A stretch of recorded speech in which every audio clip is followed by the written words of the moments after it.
Nigeria, we hail thee, our own dear native land. Though tribe and tongue may differ, in brotherhood we stand. Nigerians old and proud to serve our sovereign motherland. Our flag shall be a symbol that truth and justice reign. In peace all battle honored, and this we count as gain. To hand unto our children a banner without stain. O God of all creation, grant this our one request. Help us to build our nation where no man is oppressed, and so with peace and plenty Nigeria may be blessed.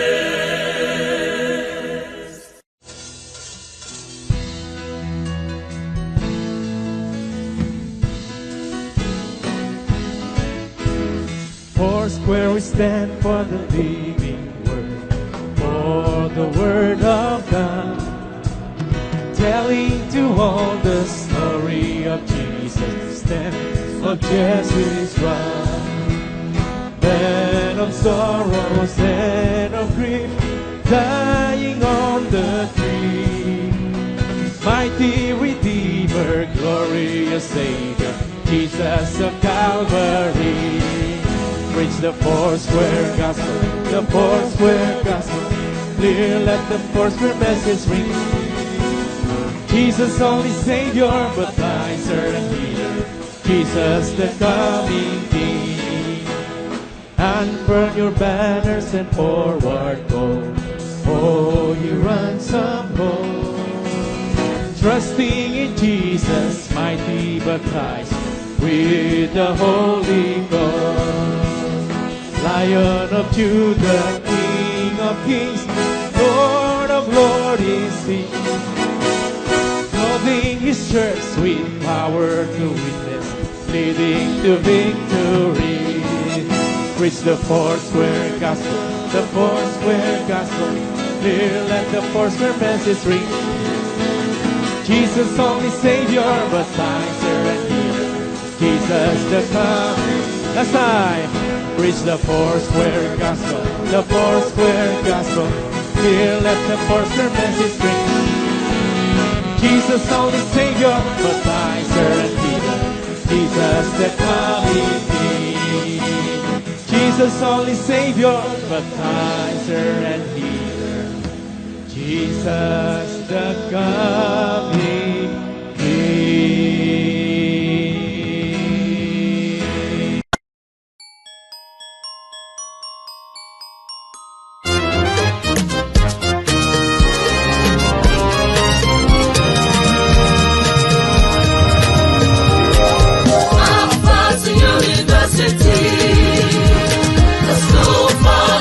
Solid faith, it cries out and up with God.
the indefatigable Vice Chancellor of this great institution, chairing this maiden edition. Please help me to celebrate with a loud applause Professor Francis Adebayo Igbason.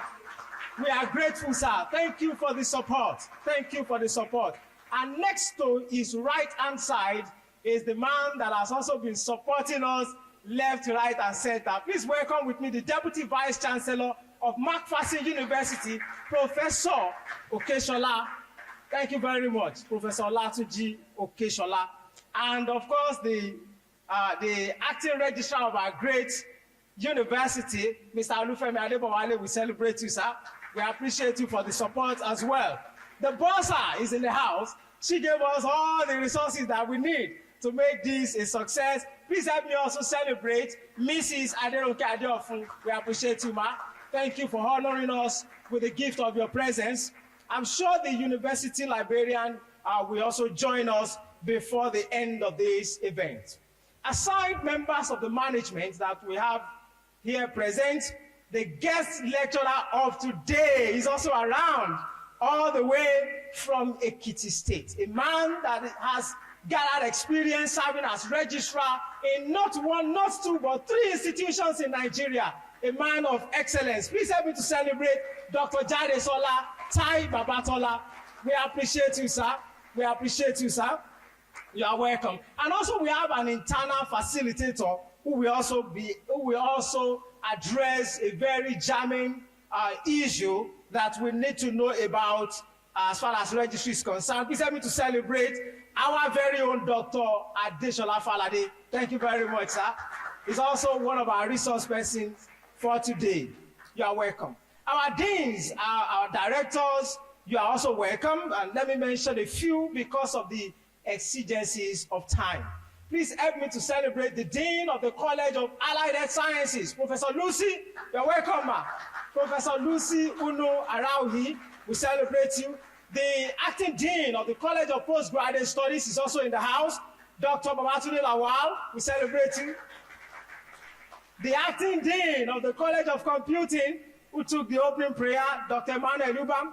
You are welcome, sir. Thank you for honoring us.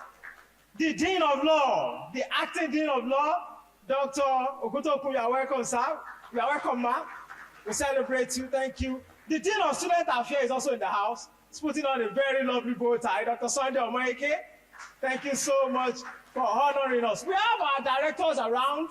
I can see the Director of Academic Planning, Professor Isaac Onigbinde. Thank you very much, Prof. You are welcome. I can see the acting head of our Directorate of Works and Fiscal Planning, Engineer Akomolafe. You are welcome. The head of Human Resource, you are welcome.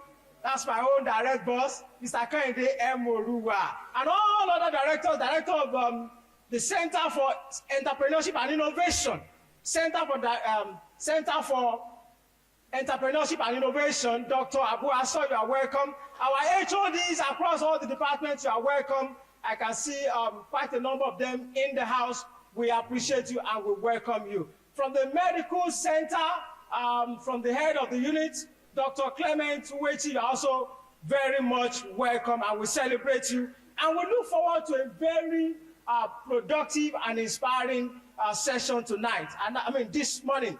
And I have the honor to invite the chairman of the local organizing committee. Please help me to welcome Mr. Tokunbo Olakunle for his address.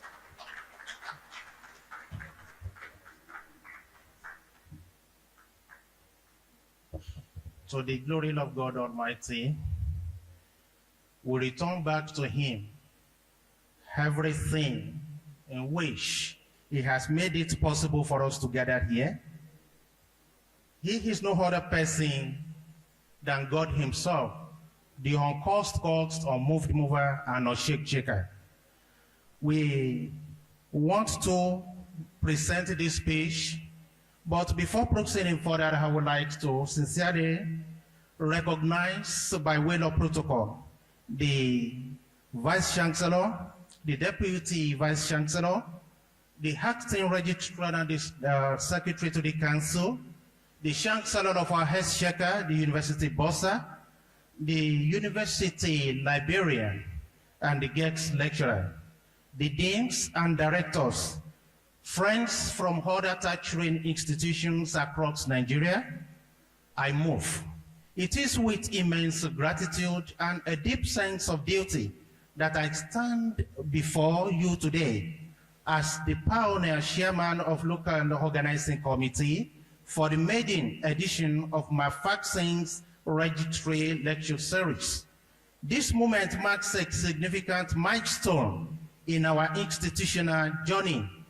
To God be the glory for bringing us to this long-anticipated day. Today's gathering is not only historic, but also symbolic of our commitment as a university to fostering intellectual discourse, professional excellence, and administrative innovation. McPherson University, since inception, has remained steadfast in its mission to raise a people of excellence and integrity for service. Our commitment transcends academics. We are intentional and about developing administrative systems that supports and sustain our institutional goals via university governance. This is Registry Lecture series is envisioned to become a yearly tradition in the university system of McPherson University. One that will challenge the practices, engage minds, and indeed inspire administrative transformation across departments and function towards a very synonym of every important element. This maiden edition could have come at a more critical time as the world experiences rapid advancements in education, governance, and technology. University administration must evolve in response to these changes and challenges. Therefore, launching this lecture series shows our intention to remain relevant, forward-thinking, and resilient in the face of evolving challenges. We are deeply honored to welcome our distinguished keynote speaker, Dr. Jadisola Tai Babatola, in whom we are so well placed. We indeed belong to the same so many professional organizations within and outside the country. A former registrar of Ajay Crowther University, Oyo, a former registrar, Nigeria Institute of Educational Planning and Administration, Ondo, a former registrar of Federal Polytechnic, Bayelsa State. Well, he's going to be delivering a lecture titled Challenges of University Administration in Nigeria and the Registry on the Rescue Mission. He has provided much needed insight into the critical issues confronting higher education governance. He has shown us that the registry, as the heartbeat of any university administrative machinery, must be empowered, informed, and reimagined. We were equally privileged to have and hear from Dr. Adesola Falade, who offered a futuristic perspective in his lecture on artificial intelligence in modern university administration, perspectives and trends and ethics. His presentation is going to remind us that technology we applied ethically and strategically and enhance operational efficiency and decision-making in the registry and act of governance in the university system and beyond. Registry lectures such as this are not new in Nigerian academia, but their relevance continues to grow. They serve as platforms for professional development, strategic alignment, and knowledge exchange among university administrators.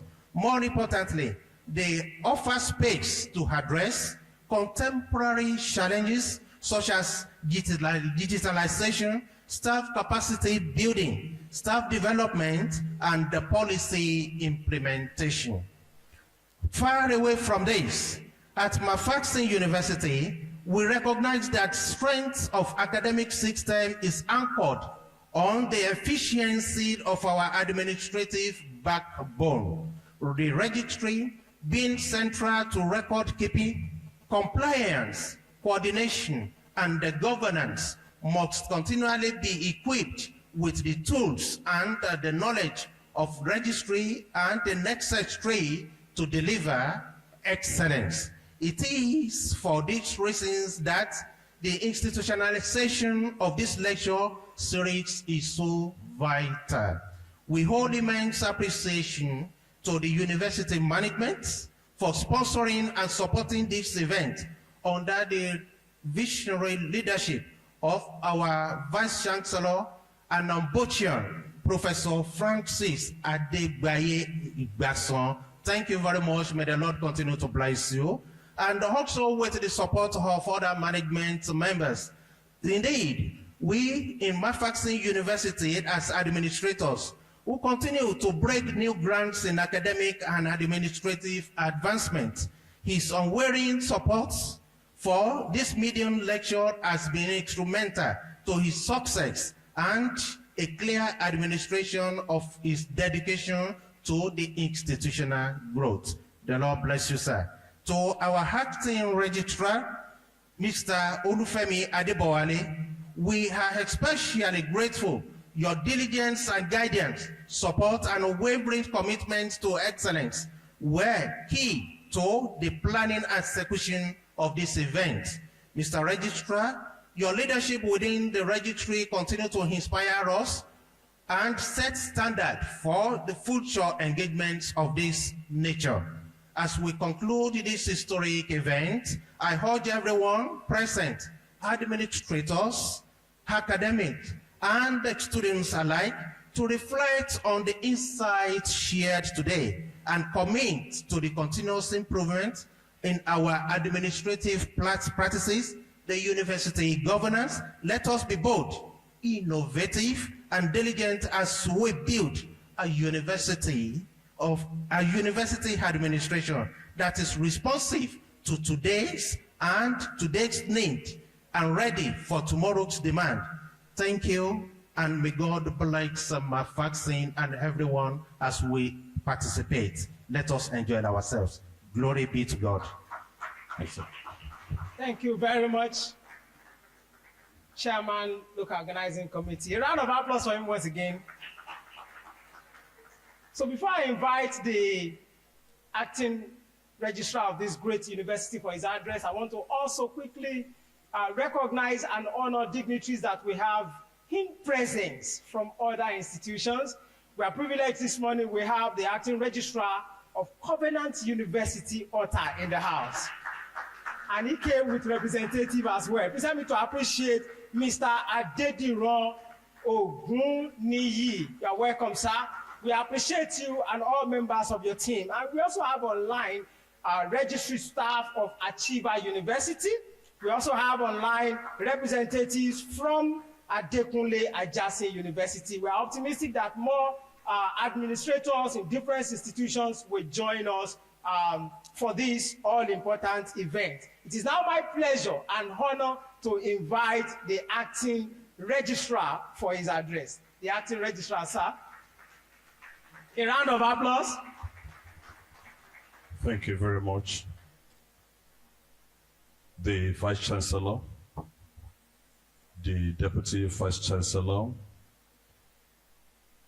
the bursar of the university, registrars of sister universities and esteemed colleagues, deans and directors, distinguished guest lecturer, our senior colleague, Dr. Jadesola Tai Babatola, members of the university community, esteemed guests, ladies and gentlemen.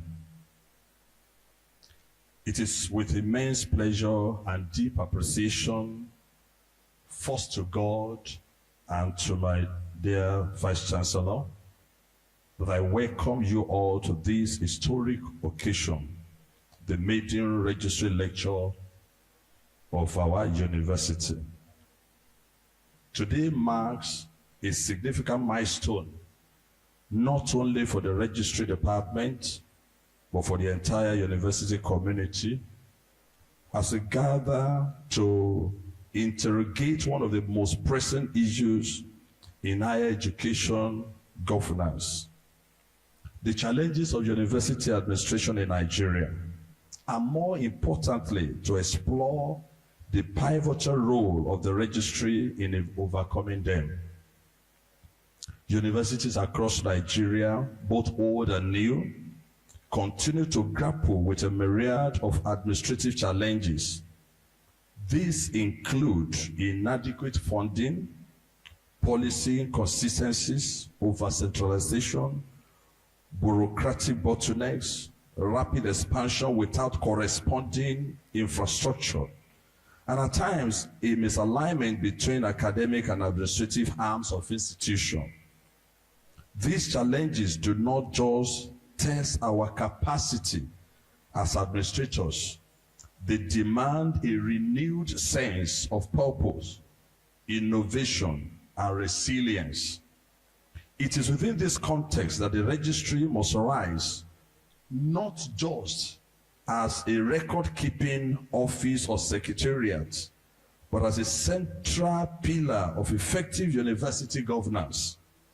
The registry is the institutional memory of the university, the custodian of due process, and the enabler of smooth operations across academic and administrative divides.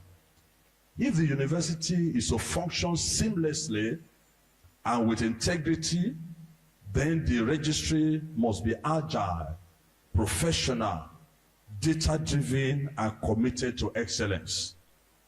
The theme of today's lecture, Challenges of University Administration in Nigeria and the Registry on a Rescue Mission, is therefore not just timely, it is deeply strategic.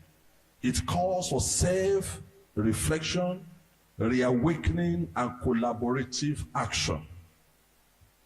We are honored to have with us a seasoned scholar and administrator to deliver this lecture. I am confident that his insights will not only illuminate the issues, but also provide actionable pathways for reforms and repositioning. Permit me, therefore, to express my profound gratitude to our dearly beloved Vice Chancellor, Professor Francis Adegbaye Igbason, and the university management for their unwavering support of the registry and for making this lecture a reality. I also thank the planning committee, the LOC, colleagues across the departments, and our guests for their presence and commitment. In conclusion, let today's event be the beginning of a culture of professional discourse, continuous learning, and institutional improvement within the registry and beyond. Let us chart a path where the registry leads, not only in paperwork, but in purpose, in process, and in progress. Once again, I welcome all of you, and I wish you a fruitful and an inspiring engagement here today. Thank you very much, and remain blessed. Now, welcome for the acting registrar for that sharp address. I'm sure we are all very expectant to hear from the Vice Chancellor as well before we go into the lecture for today. Mr. Vice Chancellor, sir, it's a big honor and a privilege to invite you to deliver the keynote address for the Maiden MCU Annual Registry Lecture.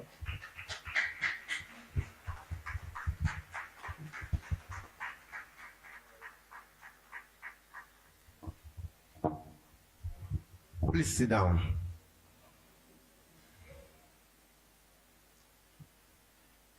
Let me first and foremost acknowledge the presence of our Almighty Father, the Alpha and Omega, the Creator of heaven and earth, in our midst today. After this, I want to acknowledge the presence of the Deputy Vice Chancellor, Professor Olatunji Okeshola, the Acting Registrar, Mr. Luafemi Adeboale, the University Bossa, Mrs. Adirunke Adeofun, and our distinguished guest lecturer, Dr. Babatola, welcome. Deans of colleges, let me use Dr. Ibam as a point of respect to every one of you. Directors that are here, Professor Onigbinde, the Acting Registrar of Covenant University, Mr. Ogumbi, you are welcome. And distinguished ladies and gentlemen, you are welcome to this first public lecture of the Registry Unit of the University. I am honored to stand before you today to warmly welcome everyone to the first McPherson University Registry Lecture. Before I proceed with this keynote address, let me specially appreciate today's guest lecturer, Dr. Jadesola Taiwo Babatola, the immediate past registrar of Ajayi Crowther University, Oyo State, who has graciously accepted to deliver this historic lecture. McPherson University is indeed privileged to have him with us today. Doctor, thank you very much for honoring our invitation. Let me also acknowledge our very own Dr. Adesola Falade from the College of Computing, who, as I just learned, will also be delivering another address as well today. Please join me to welcome all these distinguished lecturers. I also want to warmly welcome the visiting registrars, administrators from various tertiary institutions within Ogun and beyond.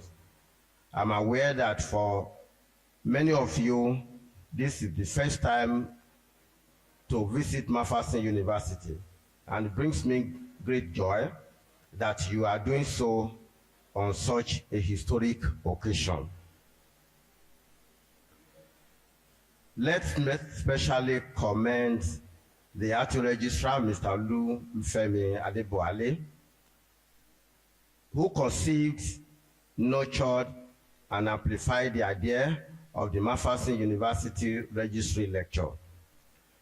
Let me say this, when he mentioned this to me, it took some time before I actually accepted to allow the lecture to hold. I think 2 or 3 times he came around and we discussed this matter. But later, I was convinced that we should hold the first registry lecture. Thank you very much, Mr. Adeboale. Please permit me to also appreciate the chairman of the local organizing committee, Mr. Tokumbo Olakunle, the University Public Relations Officer, as well as members of the local organizing committee who worked tirelessly and creatively to make this event a huge success. This registry lecture is a commendable development, and I sincerely hope the registry would sustain this tradition as an annual event. I hope to be sustained. The registry is a critical component of an institution of higher learning. There is no gainsaying that administrative staff who form the core of the registry are the backbone of any university, providing essential support for its academic mission and achievement of institutional goals. In reputable institutions, administrators working across various registry sessions often work tirelessly behind the scene, ensuring the smooth operations of the university, from admissions processing to records management, and from information handling to financial documentation. The roles and functions of well-trained administrators cannot be overemphasized. However, men and women who carry out these functions with distinction and excellence are increasingly in short supply. It is important for us all to understand that university registry operations have evolved, and as such, administrators must also evolve in their approach. I firmly believe that registry operations should be viewed as a science, a discipline that requires administrators to be systematic, innovative, proactive in the execution of their responsibilities. I must stress at this juncture that while many administrative staff have consistently demonstrated expertise and a strong commitment to excellence in their assigned duties, we cannot ignore the fact that some have become complacent in their approach. As far as registry operations in tertiary institutions are concerned, complacent administrators risk becoming obsolete. In a rapidly evolving academic environment, relevance is reserved for those who adapt, innovate, and uphold excellence in service delivery. I trust we are all aware that in today's rapidly evolving higher education landscape, marked by intense competition and shifting expectations, private universities in particular are facing numerous challenges. However, I strongly believe that the panacea to many of these challenges lies within us. Our administrative staff hold a critical advantage in helping us navigate the complexity of university administration and strategy formulation. Academic staff must be able to leverage the expertise of administrative professionals to drive innovation in areas such as student enrollment, admission processing, information management, and efficient record storage and retrieval, all with minimal friction. Many of you are in the prime of your administrative career. Ensure you develop yourselves in relevant areas, acquire additional qualifications, and enroll as members of relevant professional organizations. When you attend conferences, you will have the opportunity of learning from professionals and interact with people in your field. There are people in the field of administration who can mentor you. Don't be proud or shy to liaise with them. With good mentor, you will reach your goal faster than trying to do it alone. Let me say this, for those administrators that are here, especially those in McPherson University, when you are posted to different locations or different units, accept postings. It is important in your career development. You know, when you post one administrator or an admin officer to one office, some will be grumbling. I am in the human resource unit. I don't want to leave human resource unit. And I don't want to go to school area or to go to all this. In all these units, you learn a lot. Somebody just informed me today that even now, to become a registrar, academic staff are also competing to become registrars now. You may not know. Recently, Base University, most of you will know Base University in Abuja, a professor was appointed as the new registrar. Exactly. That is to tell you that that position is becoming more competitive.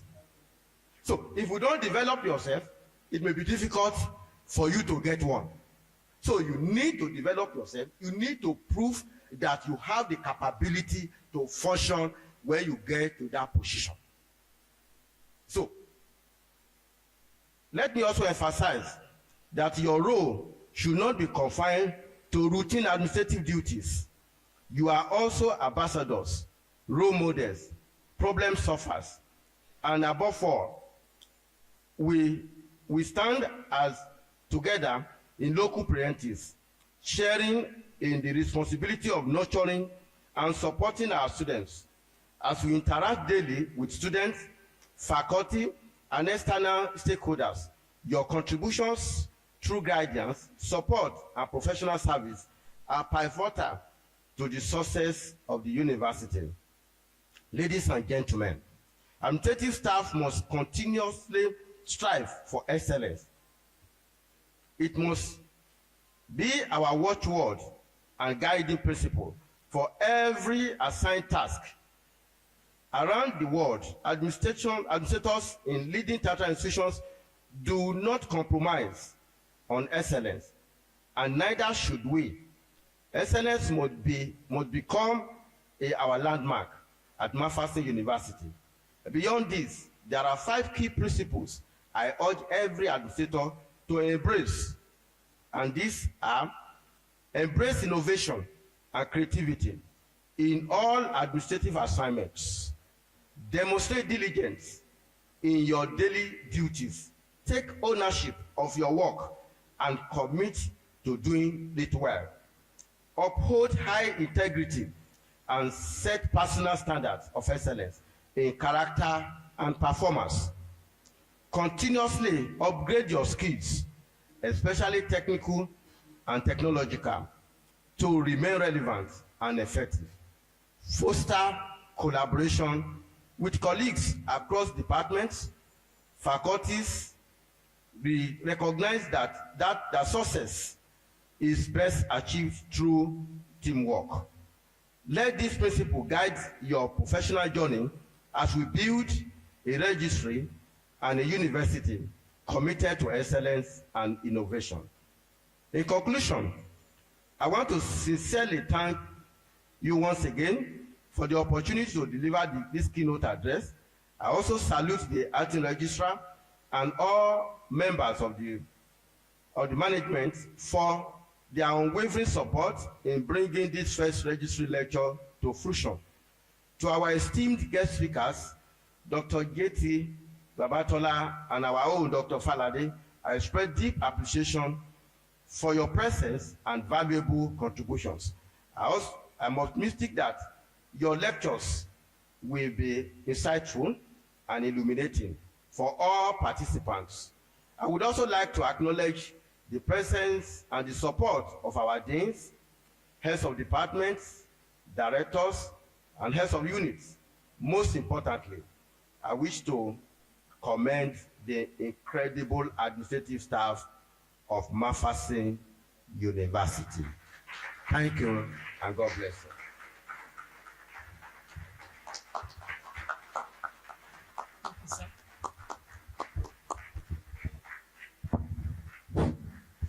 Thank you. Thank you. Thank you, Mr. Vice Chancellor. We may have our guests. With the permission of Mr. Vice Chancellor, may I kindly take the pleasure to invite our guest lecturer to stand and step forward and remain standing. Thank you, sir. Thank you, sir. Well, once again, it's my kind pleasure and honor to read the citation of Dr. Jadesola Tai Babatola, PhD. Dr. Jadesola Babatola was born over 5 decades ago as one of the children of the late Ado-Ekiti-born renowned educator, cooperator, and politician, High Chief Dr. J.E. Babatola, renowned and late Chief Mrs. M.E. Babatola. Dr. Babatola was at various times educated at Ajitadidu, private nursery and primary school, Ado Ekiti, Christ High School, Ado Ekiti, Oyo State College of Art and Science, Ile-Ife, Ondo State University, Ado Ekiti, and the University of Ibadan. Dr. Babatola holds a Bachelor of Arts honor degree in history, a Master of Science degree in political science with specialization in public administration, and a PhD in history and international studies with specialization in conflict studies and political history. He also is a fellow of Chartered Institute of Administration, a fellow of the Nigerian Institute of Management Consultant, among others. He has over 3 decades of work experience in public and private sector. He has served in various and numerous committees. Dr. Babatola has served as a registrar at the National Institute of Educational Planning and Administration, Ondo, registrar and secretary to the Council, Federal Polytechnic, Okowe, Bayelsa State, and lately the immediate past registrar at Ajayi Crowther University, Oyo. Dr. Jade Babasola is highly exposed in educational institution administration, having trained as a professional university administrator and served as a commissioner in the Ekiti State Basic Universal Education Board. He is a member of the Governing Council of University of Ado Ekiti in 2007 to 2010. He also served as a secretary, Nigerian Publishers Association, UB Study Project 2000, year 2000, that's millennial year. Secretary and later chair, Board of Skytos Scholarship Foundation, CAAWW.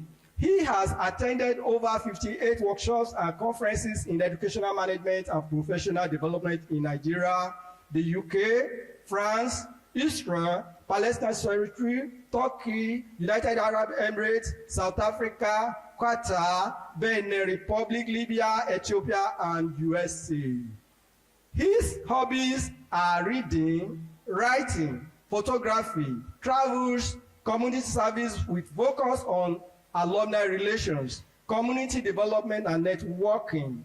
He is happily married to an educator cum school administrator, a lawyer, Ms. M.J. Babatola, with grown-up children.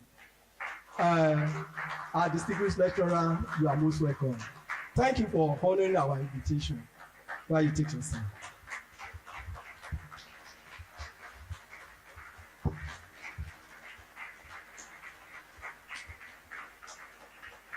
The Vice Chancellor, sir, distinguished ladies and gentlemen, permit me to stand on established protocols because of time. Our focus at today's lecture is on challenges of university administration in Nigerian universities and the registry on a rescue mission. And to put the framework of our discussion in place, I believe that higher education administration is being guided by the global best practices. And we need to establish this fact in discussing the environment of university education. I want to again specially thank the Vice Chancellor, the Acting Registrar, and the management for this invitation, and for the privilege to stand before you to present the Maiden Registry Lecture of McPherson University, Nigeria. In aligning with university system in Nigeria and pursuing global best practices, contemporary universities, world-class universities, have been drawing their activities and policies within global discourse from the need to cultivate quality in education, the need to promote research, and the need to enhance institutional governance. And that is why the pursuit of academic excellence is core to global best practices. Because academic excellence in the context of higher education administration assists institutions to stay competitive and to deliver impactful outcomes through their activity frameworks. In terms of student-centered learning approach, high-quality teaching, research and innovation, international recognition, governance and leadership, strategic planning and quality management to make an institution world-class. In the process of considering the framework of academic excellence and its relations to university administration for sustainable development, issues that have been reportedly discussed on a consistent basis revolve around curriculum design, teaching and learning, research and knowledge creation, student support service management, global engagement, assessment and evaluation, digitalization and technology, extracurricular activities, staff development and training. Nigerian university system in relation to universities in the Western world operate within a distinct cultural and socio-economic landscape. Effort to raise the standard of each university to meet the best global practices has been challenging. Notwithstanding, it is crucial to point out here that curriculum framework developed in Western contexts do not often align with the socio-economic realities and available facilities in our clime. The divergence of interest in the academic environment, however, revolve around acceding to pressures of local practices and state of facilities. For Nigerian universities to master their choices in aligning with global benchmarks, strict adherence to global standards are imperative. The use of global best practices will continue to differ in our local circumstances due to other challenges I mentioned earlier on. Looking at university needs as a core value in higher education, curricula needs to be developed to address global competencies and reflects its interest and application to local knowledge, history, and challenges.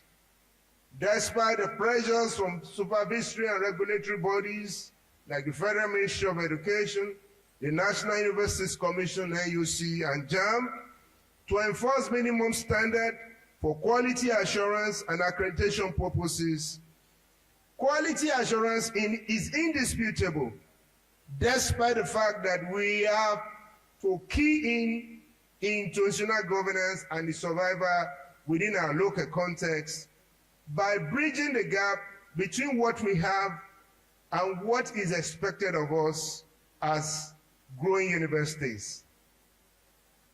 The need for global alignment in enhancing institutional reputation, attracting partnership, though at the expense of local capacity and relevance, requires that staff in universities to be properly exposed, engaged, and trained to adapt to changing needs and work in different climes. Students in the same manner should learn different teaching learning methods. A recurrent theme among our university leaders is the need to cultivate an adaptive and integrative spirit so that each institution can embrace transformation and change. Vice chancellors may be concerned about losing the cultural identity of their institutions while adopting global best practices, being on a tightrope to balance the strike between academic programs that are globally competitive and maintaining programs that are relevant to their immediate communities. Nonetheless, global standard plays on the middle ground the need to enhance the quality of work and cultural engagement. The challenges of making universities to align with global practices will eventually depend on its resource allocation and institutional support, access to fund, research, innovation, entrepreneurship, and marketability. As universities aspire to be globally competitive, the lack of funding, good leadership, strategic thinking, and appropriate resource to facilitate the process are the issues that can hamper quality improvements. Resource allocation in universities require reviewing the layers of complexity in the landscape of global best practices. Vice chancellors as leaders must engage in strategic planning with their principal officers towards recognizing the institutional capacities and limitations in terms of strength and resource realities. The process requires fostering collaboration between internal and external stakeholders in the universities. It requires engaging in dialogue with all stakeholders, university administrators, faculty, students, and the community. On the other hand, community engagement would ensure that university efforts to align with global standards are meaningful when promoted. It's obvious that universities who engage in partnership with their alumni, local businesses and industries, as well as governmental bodies, will find newer and better avenues to fund their operations and also cultivate a culture of appreciation through local networking. Furthermore, local dialogue to promote policy formulation on issues with policymakers are unique challenges that universities must embrace to be able to provide frameworks for flexibility in their approaches to their implementation. Internal reflections from university leadership, particularly the Vice Chancellor, will play a vital role in guiding institutions through its complex dynamics. A Vice Chancellor as a leader should understand that the world is expecting so much from him, and that the leadership provided is such that he should be able to give ideas and vision that will be able to meet the expectations of the world in a pragmatic and applicable manner. As a chief academic and executive officer of the university, his intention should be to embrace global best practices, working with his registrar and all other principal officers to ensure that the uniqueness of the institution is not diluted, and also maintaining a proactive stance to embrace change and commitment to core values that the institution defines. In considering the need to implement best global practices, universities must therefore establish robust framework for evaluation and continuous improvement. Adopting a regular assessment of practice against local needs and global benchmarks will enable universities to remain dynamic and responsive. An evaluation approach that includes input from all stakeholders will create an inclusive system of accountability and transparency. When universities invest in regular exposures, travels, and training for faculty on global scale, innovative teaching practices will be cultivated to balance local engagement with global competitiveness. Aligning with global practices would involve the integration, require the evolution of integration of technology into the educational framework and administrative practice. Because advancement in technology would enhance teaching, learning, and university administration. This is a major challenge for Nigerian universities as at today. Aligning global best practices therefore requires strategic and contextual approach, where universities navigate the pressures of globalization with maintaining a unique cultural identity and community ties. In view of the foregoing above that I've stated, the process of aligning requires, in the Nigerian context, that universities should adapt and assess different trends of identity, culture, and aspiration that can help shape education in our nation. Developing strategies for improving the university system. We know in recent years, the landscape of university administration in Nigeria has been increasingly complex and challenging. Institutions face bureaucratic inefficiencies, limited resources, and evolving politicized, undefined, and undesirable governmental policies.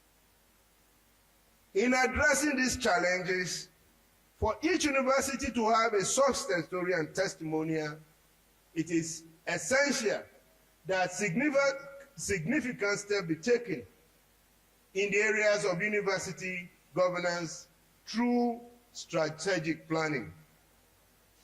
Universities with strategic planning frameworks have reportedly shown clear alignment of their goals with national policies and their institutional missions. For instance, University of Lagos and so many other universities developed 5-year strategic plan to strengthen their research output, improve infrastructure, enhance community engagement. With this, UNILAG map out clear objectives, timelines, and success indicators for its infrastructural projects and improve ranking in the national and global assessment.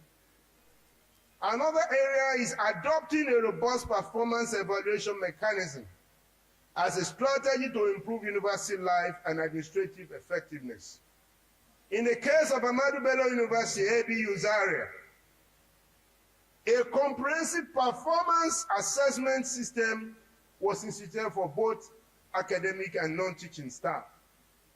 That clear performance indicator assisted to foster a culture of accountability where ABU was able to identify training needs and team inefficiencies.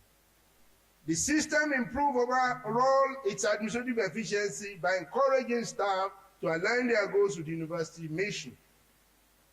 Feedback loops from where administration and staff could discuss performance openly also help for continuous improvement. In the case of Obafemi Awolowo University, Ile-Ife, they adopted the need to address financial constraints because university need funding and they are looking for alternative revenue sources, the streams. OAU commercialized research outputs and in the process established partnership with industry players and private sector, translating academic research into tangible products and services for revenue generation. At the same time, creating labs, joint innovation labs for students and staff to have hands-on experience while also witnessing real-world scenarios on their jobs and their job training, their course academic work.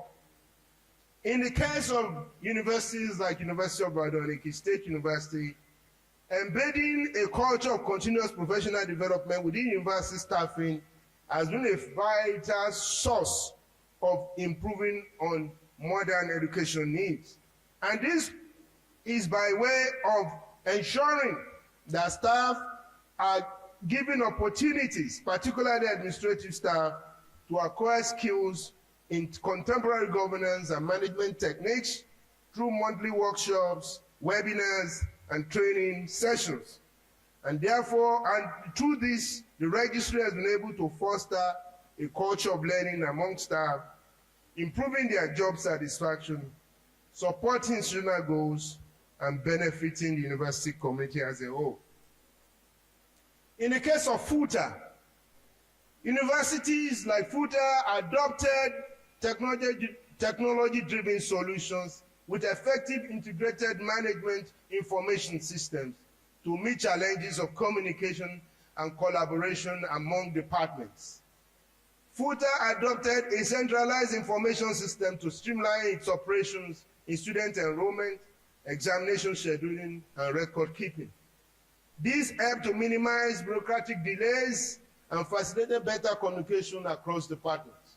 A shift to technology-driven approach helped positively to simplify processes while stakeholders have access to information to strengthen university governance.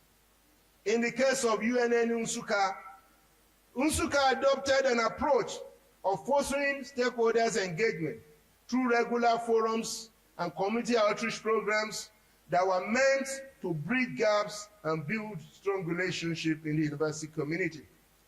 It also collaborated between the university and local enterprises, creating community lab programs that allow local entrepreneurs to collaborate with students and faculty in addressing real-world business challenges. In the case of LASSO, staff well-being and satisfaction was made a crucial part of the institutional effectiveness. University administrators who recognize the need to prioritize mental health of the employees created a wellness program to support work-life balance, and stress management workshops were also implemented. The feedbacks showed a reduced burnout and increased productivity. Back to OAU, decision process was meant to be a clear and transparent decision-making in the university. Governance became transparent, and there were clear pathways for feedbacks on grievances. By involving faculty and staff in decision-making, administration was able to foster a sense of ownership and commitment to institutional goals. And the registry showed the necessity for cultivating trust through transparency and openness to greater acceptance of university policies. Looking at this, collaboration among universities has also helped in a way in addressing common challenges. In the case of University of Port Harcourt, UNIPORT, there were efforts made on strategic partnership between the institution and other stakeholders to share best practices, resource, and research opportunities. With the consortia created to share concern in accreditation matters, research, funding, and infrastructural development, the university has moved forward. In the case of University of Benin, advisory committees were established, created to include faculty, students, and external stakeholders. An initiative to enhance governance with diverse perspective in decision-making. The university was able to constitute a governance advisory board with its representative, the alumni, and the industry leaders. It helped to align academic programs with market needs to make the university responsive to changes in higher education trend. And the registry handbook in UNIBEN explained that this strategy is part of inclusive governance structure to create a sense of vision and responsibility in the university direction.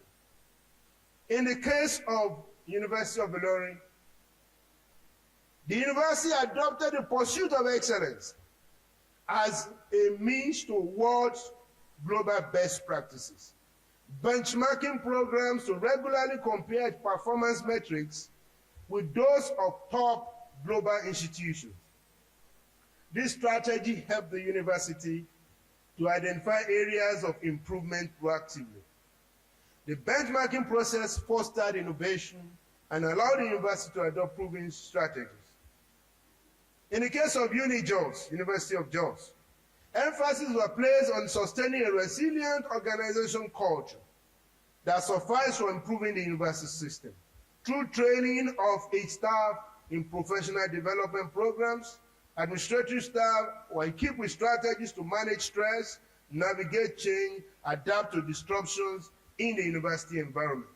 And the registry is noted for addressing resilience to improve individual capabilities and enhance overall institutional stability through this process. In the case of University of Lagos again, strategic communication was seen as being fundamental in cultivating a shared understanding of institutional goals. UNILAG made sure that its comprehensive marketing strategy communicates its vision and success stories to all stakeholders. By employing targeted communication strategies to highlight its achievement, the university was able to garner support from alumni, local industries, and potential donors, fostering stronger ties to enhance institutional reputation. In the case of University of Abuja, they adopted the utility of data analytics in decision-making process as a vital strategy for university management. UniBuja introduced sophisticated data analytics platform that tracks operational metrics such as student performance, resource utilization, and departmental efficiency. With the informed decision, the university management is able to identify efficiency gap and also enhance resource allocation. In light of all this information given to you, your university, all universities in Nigeria, trying to advance its game, up its game as world-class institutions, as developing universities, should also begin to look at strategies that can be put in place and adopted to make a difference from others. And that is only when you can be internationally recognized and you can be assured of meeting the global best practices within the framework set and put in place. Navigating the complexity of university administration therefore requires foresight, innovation, and collaboration. You can't do it alone. You need people, you need to collaborate with people, you need to do research, you need to stretch your hands to the other universities. You can't do it alone. You need people from other places. You need people outside the country to be able to make yourself renowned in this trade.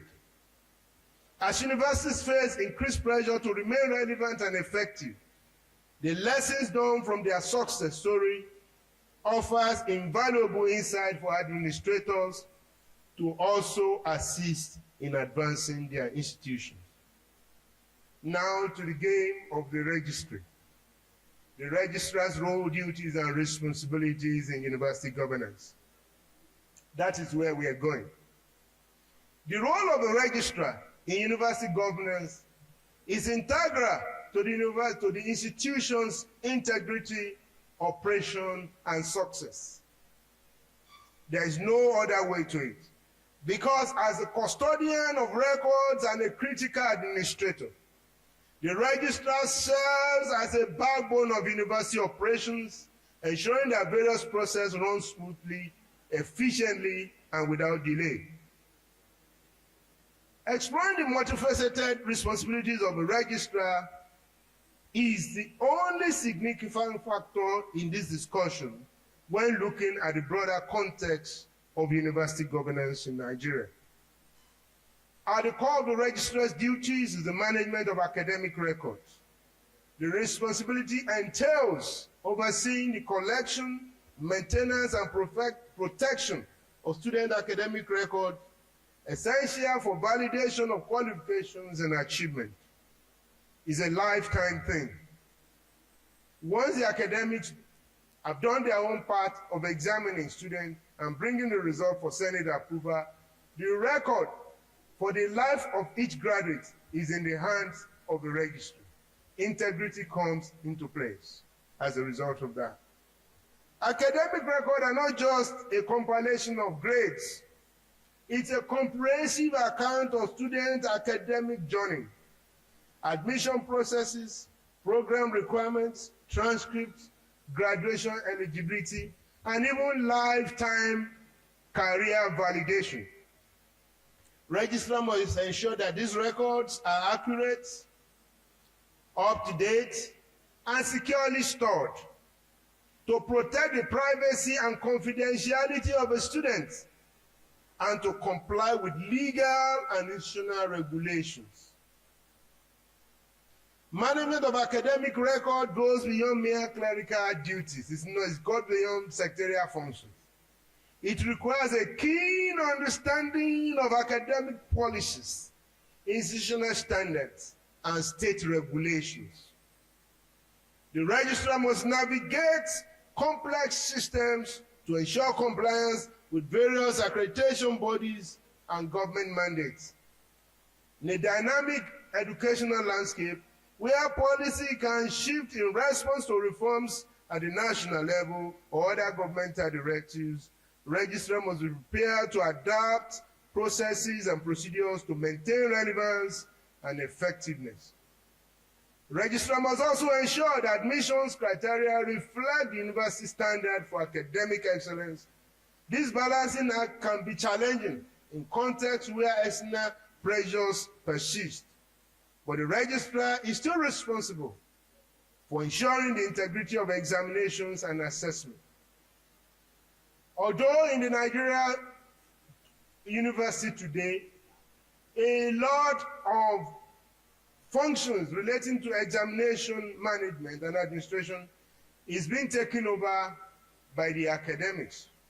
But in the global system, in a world-class system, the academics teach and allow for examinations to be transparent in a manner where some people undo that aspect of it for them.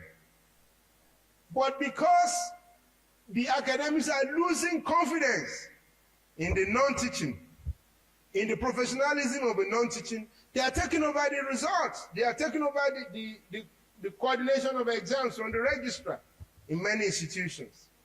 But let me give you an analogy, a scenario for you to understand what I'm saying. Teachers in secondary school teach subjects, but it's WAEC that does the administration of exam. People in WAEC are not teachers. They are non-teaching staff, except maybe the head who will be a professor taken as an academic staff from an institution. Staff in WAEC are mostly non-teaching people, and they are the ones that produce the question papers, they bag it, and these papers are not leaking.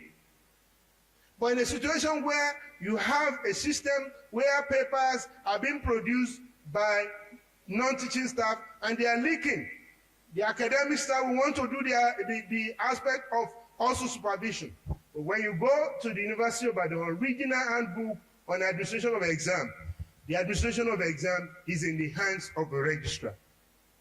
And the University of Ibadan is the first university in Nigeria.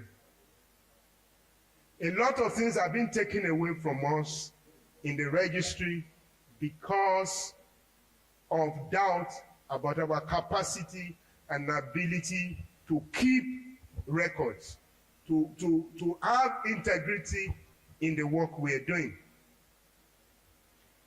Now, the potential for misconduct through cheating or administrative errors loom large. The registrar needs to work with the Vice Chancellor to implement rigorous evaluation protocols to mitigate against such risk. Beyond the technicalities of record management, admission and examination oversight, registrar must navigate the complex arena of compliance with university policies. Compliance requires an in-depth understanding of university strategic goals and regulatory framework. A registrar must therefore serve as a bridge between academic policy and operational practice, ensuring that institutional guidelines are not just theoretical but practically applicable to university's daily life. I'm saying registrar, registrar, registrar. When I'm saying registrar, I'm talking of registrar and registrar's department, which means the registry. Collaboration and communication are critical components of the registrar's role, as they must engage with a diverse range of stakeholders within the university ecosystem. These stakeholders mainly faculty members, administrative staff, student and external bodies, help to facilitate open and effective communication where they collaborate in the governance structure. The registrar's ability to cultivate a good and positive relationship with the stakeholders will help the university governance framework to foster a culture of engagement and transparency. Reflecting on registrar's responsibility, it is evident that this vision does not come without its challenges, I will admit, because the registrar cannot do it alone. He needs you and me to do the work. And for the work to be done, we must see him as a leader, we must be ready to follow him, we must understand his vision, we must comply with his directives, and we must be ready to work. Reflections on various registrars' role indicate emotional weight of decisions when handling sensitive issues. Registrars often find themselves in difficult positions in communicating potentially life-threatening decisions to students while adhering to institutional guidelines. The ability to convey these decisions with empathy, clarity, and professionalism suffice. Challenges of resource allocation and institutional support also add layers of complexity to the registrar's work, where there are issues of inadequate staffing, lack of infrastructure, and technological resources. Registrars will, however, take pride in contributing to the seamless academic experience of students from their first interaction with the university during the admission process to their finals and graduation. In this respect, universities will evolve the need to meet demands of a globalized world where registrar can increase its participation through engagement with technology and innovative practice. Digital transformation is reshaping the landscape of university administration, and registrars should be in the forefront of integrating new technologies to enhance operational efficiency. Embracing digital record keeping, automated admission processes, and online examination system will improve users' experience for both staff and students. Registrar's job within university governance therefore encompasses a wide range of functions for the institutional effectiveness, from managing academic records, overseeing admissions, ensuring compliance with policies, to facilitating stakeholders' communication. In navigating institutional challenges within the landscape of university system and university governance in Nigeria, registrar has a wide range of responsibilities, as I said earlier on. A prominent internal challenge faced by registrar remains the bureaucratic landscape that can hinder the decision-making process if not well addressed. University administration is frequently marked by layers of hierarchy, convoluted procedures, and rigid protocols. In a situation where registrars face not only logistic challenges of implementing a new system, but the emotional weight of academic integrity, the registrar may be torn between the desire to innovate and the need to maintain collegiate relationships. Nonetheless, the registry cannot simply push through changes without considering the broader implications for faculty morale and institutional culture. A significant internal challenge of resource control is highlighted here. Over-reliance on government funding, fluctuating economic conditions are factors of scarce resources. Registrars frequently find themselves in a struggle to allocate limited financial and human resources effectively to pursue university mission and vision. Resource limitation directly affect the operational capacity of the registry. People will be at crossroads to decide how to prioritize essential services that the staff and students relies upon. With the ethical responsibility of the role of registrar being profound, we have faced the budget cuts, and the registrar may have to decide to reduce staff training programs to enhance, particularly if it is university sponsored, to enhance faculty development or limit resources. The biggest challenge will be how to remain financially prudent, at the same time pursuing quality in areas of service. May I say at this point that it's challenging for registrars to devise consistent long-term strategies due to the various problems being faced in the university.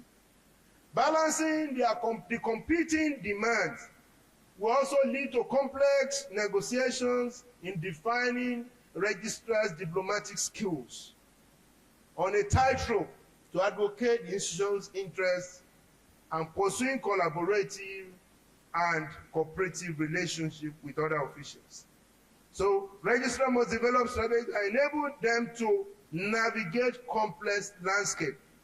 One key strategy is cultivating strong networks within and beyond the university.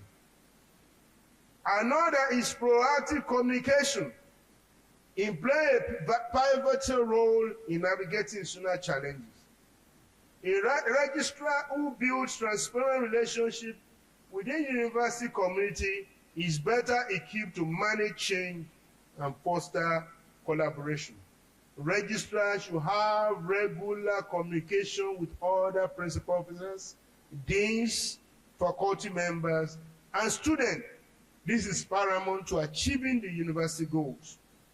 A strategy of embracing technology as a means of driving efficiency and innovation is required by the registrar to implement an integrated management information system. It is essential to acknowledge that navigating challenges in the university is not a solitary journey. Engaging a diverse array of stakeholders within the university ecosystem is vital. The registrar's role in university governance is fraught with challenges that require both strategic acumen and emotional intelligence. The registrar will deliver his job well and successfully maneuver through most institutional challenges by doing these four things: leveraging strong networks, embracing technology, fostering open communication, and nurturing resilience. It is a strange attitude for any administrative officer to reject posting. It's never done. It's an abuse of process. It's unacceptable in administrative practice. And I want to advise, because the Vice Chancellor made a mention of this morning while encouraging you, don't ever, under any circumstances, reject posting. For you to be a registrar, you must have passed through a lot of processes. You must have been exposed to different kinds of scenarios. The university is not, administration is not one scenario. There are different kinds of scenarios in university administration. And you're going to go through at least 5 of these scenarios for you to be a future registrar. If you're having a career to be a deputy registrar or a future registrar in a university, you must be ready to serve anywhere you are posted. How will you not serve in a school or in a faculty or in a department and you want to be a future registrar? You should be able to know how you relate with academic staff. You'll be able to know what they do on a daily basis. You can't know it from far. You must know it by relating with them on a daily basis. In a younger rank, in a lower rank, I was a council affairs officer. In a lower rank, I was an establishment officer. Even in ranks of assistant registrar, senior assistant registrar, even in the rank of a PR, I was secretary of the College of Medicine. By the time I became a deputy registrar, I was sent to be a faculty officer because I was not a faculty officer at a lower rank. It is important. It is not punishment. It is important for you to have gone through these processes, for you to be seen as being matured competent and capable to serve in higher positions of responsibility. Remember, if you become a deputy registrar or a registrar, the people you'll be engaging with on daily basis are the policymakers, are these professors that will eventually become vice chancellor, deputy vice chancellors, and dean, and who will determine to a great extent your fortune and your career success. Why are you running away from them? Why are you running away from teaching, from being a faculty officer or a secretary of an academic program? It's even an act of insubordination for the registrar to post you somewhere and say you are not going. Please don't let it repeat itself. If anybody is doing it there, let that culture be cancelled. From now on, obey the last order. You are administrative officer.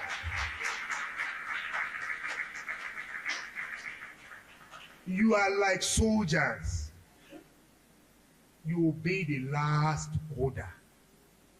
Administration itself is like being in a corps, C-O-R-P-S, like NYSC corps. We call administrative cadre administrative corps. You are like soldiers. Your registrar is your general. The vice chancellor is the field marshal. But when your general say you go, you must go. I don't pray you will die in the war front. You know, King David said they should take Uriah to that same spot where he died. You will not die in your own case. But please, don't ever, ever go and run to GO, go and run to Bishop, go and run to this and that they should change you back somewhere.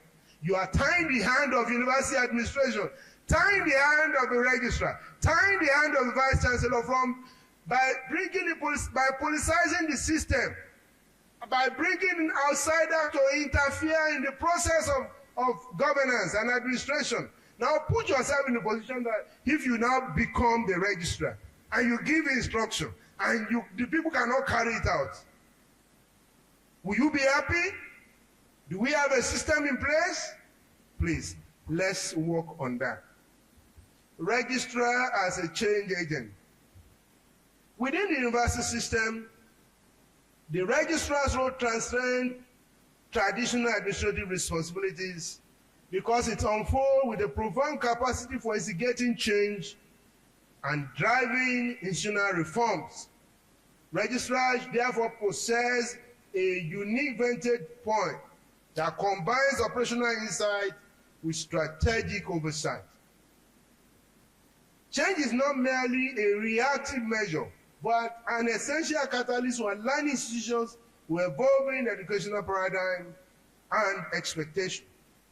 An initiative that the registrar can lead, therefore, is to implement an integrated digital management system. This is about the third or fourth or fifth time I'm repeating it.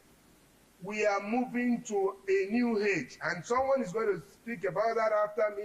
I believe that the next lecturer is going to talk about information, communication, technology, or something related.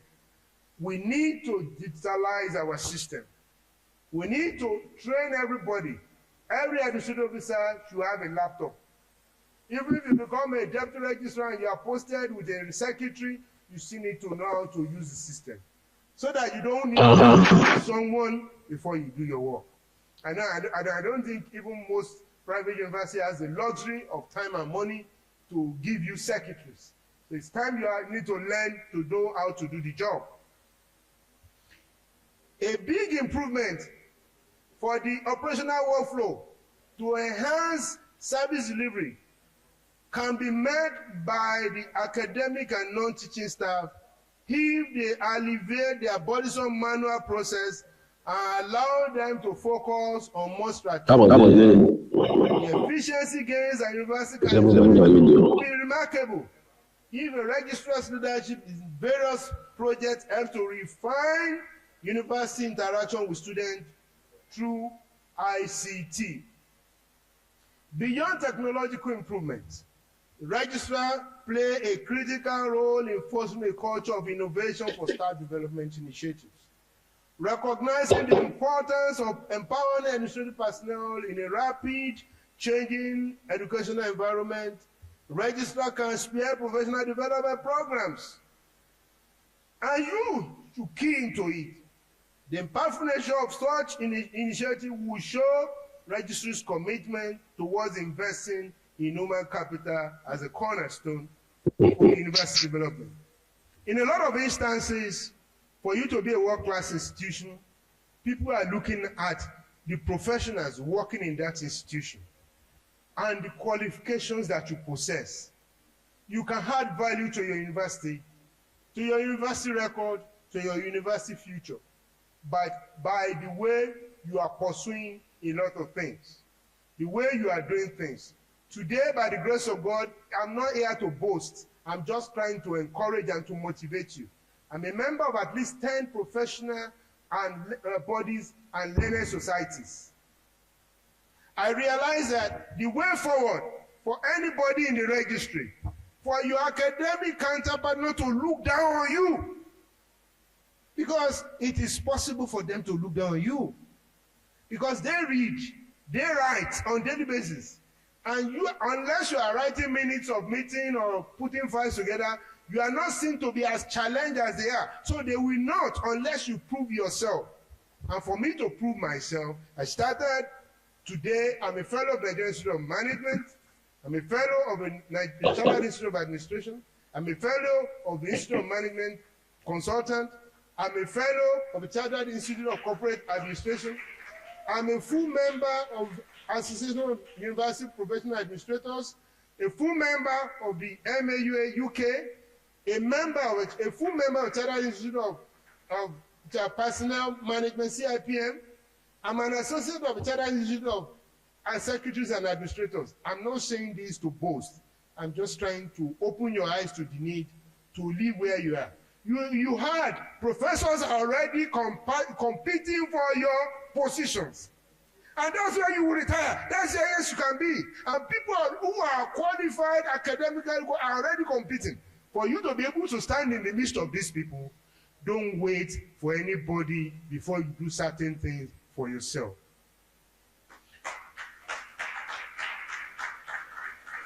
I have attended over 78 training programs and workshops and conferences as an administrative staff. 70. Do you know the university did not sponsor me for up to 10, including TED Fund, anything. I've not gotten up to 10 sponsorship. If you are waiting for university sponsorship before you move forward, you will just meet yourself where you'll be competing with people and they will bring a lot of certificates and you will have nothing to present. And then they'll say, sit down. And you'll now be saying, we've been working for this system for many years. We've suffered. We've done this. We've done that. Will the system take you when someone who is loaded and who has a lot of credentials, has a lot of exposure is there? Will the system take you? If the system takes you, if it's like rubber stamping. The system needs someone who is up to date, who has information, who is knowledgeable, who is working with the trend. That is benchmarking with global best practices. That's what I'm saying. You can't sit down in one place and you expect the manna to come from heaven if you don't make effort. So I'm talking to the registrar, but I'm talking to you because you're our future registrar. How are you? Yes. I'll call your number. The registrar can initiate a feedback mechanism that actively academic staff and non in developing university policies. By creating programs for open dialogue, the registrar can call the environment where all folks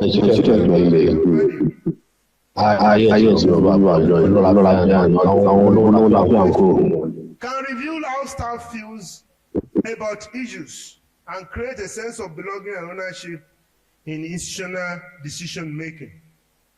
Registrars' commitment to inclusiveness will change the way stakeholders see their roles in the university to drive change and meet challenges. As a result, if the registrar is navigating the challenges working on collaboration and relationship building, there will be a successful change management. And registrars must emphasize the importance of partnership. We can't do it alone. We also need our academic counterparts. Motivation driving initiatives in the universities often stem from a vision in enhancing institutional performance. We must acknowledge that change is not merely about implementing systems, but also in transforming the culture that governs the institution. What culture governs our institution? A university that is dynamic, responsive, and reflective of stakeholders need to also know that sustainable change must resonate with values and aspirations of the university community. If registrars will ensure that governance practices are compliance-based, must also be involved in accreditation matters to help management to see the need for university engagement and collective effort for quality enhancement and strategic alignment. Don't sit back, sir. I know you don't want to sit back, but they will tell you it's not your job. But please, you have a job in relation to helping the Vice Chancellor to achieve his goal and also helping council to meet its objectives, and also to ensure that policies developed for the university are being met. That is administration. POSCOM, according to Luther Gorlick, is the definite acronym for administration: organizing and planning, organizing, staffing, coordinating, directing, reporting, budgeting. POSCOM. So there is no way you will not have a role to play, even though your role in terms of finance has been stepped down. It has been given to Bossa. There's nothing you can do about that. That's the Nigerian system. But still, you can still be giving Bossa information. From time to time, you should still work with Bossa. So that Bossa will also put your interest at heart and the interest of the non-teaching staff, because the registrar is #1 non-teaching staff member of the university. That has no competition. There's no competition about it. It's not that we are not respecting bosses, but there will always be a #1, just as you have the Vice Chancellor as the #1 for the entire university. God bless you. By collaborating with faculties, administrators, registrar are general administrators, bursary are financial administrators. We are both administrators. Remember that. The registrar can facilitate workshops to define university mission, vision, and strategic goals. The impact in this context will illustrate the profound capacity for leadership to accentuate change beyond administrative boundaries. Registrar's role as a change agent would extend to partnership and community engagement. Please don't rule it out. Recognizing the need for universities to integrate more fully with their neighbors, addressing community issues for mutual understanding, and the approval of the Vice Chancellor. God bless you in that area. I need to say, registrar's leadership, as an active participant in the community, will bring the university commitment to fore in addressing the layers of complexities and in creating reciprocity that will reflect understanding in the broader context, in aligning institutional missions with societal needs. Registrars should actively and acutely be aware of the importance of data-informed decision-making. When registrar is going to meetings, be armed with information. Because a lot of decisions will be taken and the registrar will be looking if you don't have information to guide them. So for any matter that registry staff are taking to any meeting, always ask for the right statute, the laws, the practice that governs those issues. Don't allow meetings to rush, unless where the Vice Chancellor is involved. Don't allow meetings to rush into policy making on certain issues that you don't have adequate information to guide them. So you prepare in advance for meetings. And where, except in emergency, decision has to be taken, always collaborate with your colleagues. Get adequate information so that you will not take decisions that will backfire on the system or that will undermine the competence and capacity of the registry to advise the system. So, from spearheading a culture of accountability in integrating data for decision-making process to advancing technology to enhance inclusivity, the registrar's influence will extend deeply into the fabric of the university governance as a benevolent leader. Once he can have feedback from stakeholders as a transformational leader. As higher education continues to evolve and respond to societal demands, the registrar in the university as change agent remain crucial if they are steadfast in the pursuit of institutional excellence by engaging with all stakeholders. I know time has been fast spent, and I may not be able to cover everything here, but I know that the papers will be given to you one way or the other for you to be able to go deeper and have an understanding of what we are trying to convey, what I'm trying to convey to you. Registry remains the secretariat of the university in managing processes in the university system. We are the central administrative department charged with the responsibility of facilitating formulation of policies, documentation, and communication of policies and rules. Policy formulation within the university is a complex process where we need stakeholders, both academic and non-teaching. Everything does not end on our table. The only thing that makes us a bit difficult or different is that once we have a policy in place, we are not expected to shift the goalpost. We are to insist that until this policy is reviewed and changed, this is what we are following. It should not be retroactive policy. And if we are going to change the policy, it should not be because we want to be biased or because of prejudice or because of someone. It should be that we all actually look at that policy again. Look at the gains, the pros and cons, and then we are changing it. We are changing it in the interest of the system, not in the interest of one person or the other. If you change it because of someone, and when that person leaves and the visitation panel comes back, you will be the one that will stand in front of them to answer for your misdeed. If your vice chancellor insists, my vice chancellor said, he insists that this is the way he wants it, say, sir, put it in and do something, sign it. Sir, I don't want to disobey you, but this is the policy. The reason for this policy is this and this.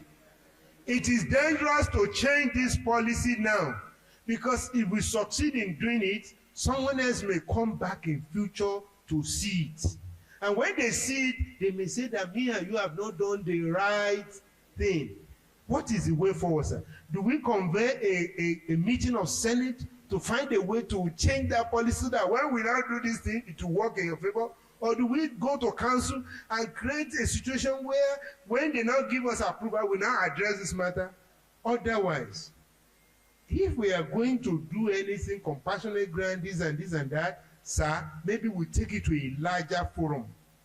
So we now use the decision taken at that level as if it's an organ of the university that imposed it.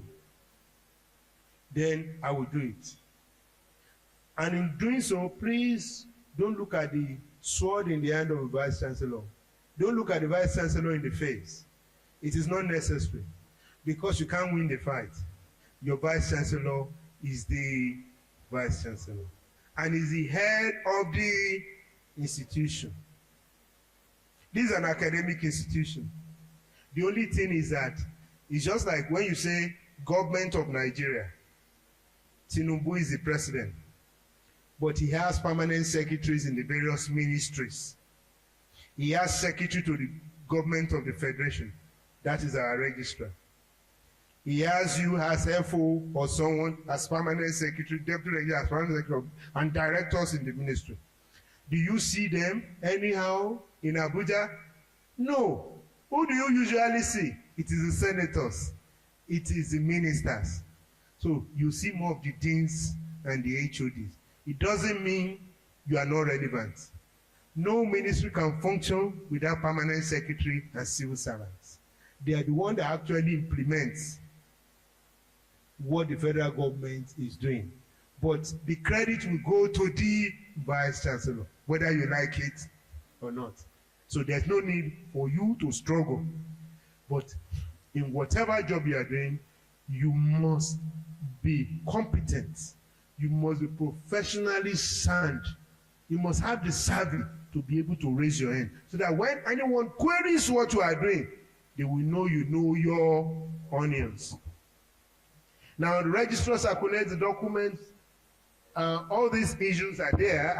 I've said so much. I don't want to repeat most of the things I've raised there. But it is crucial for the registry to develop formal training sessions and workshops to familiarize stakeholders with policies when they are to be implemented. Sessions can provide valuable context and practical guidelines so that everyone can understand their roles and responsibilities. Equipping stakeholders with relevant knowledge and skills enhances commitment to policy adherence. For instance, in UNILAG, they initiated a comprehensive policy on sexual harassment on campus in response to growing concerns from students about their safety and well-being.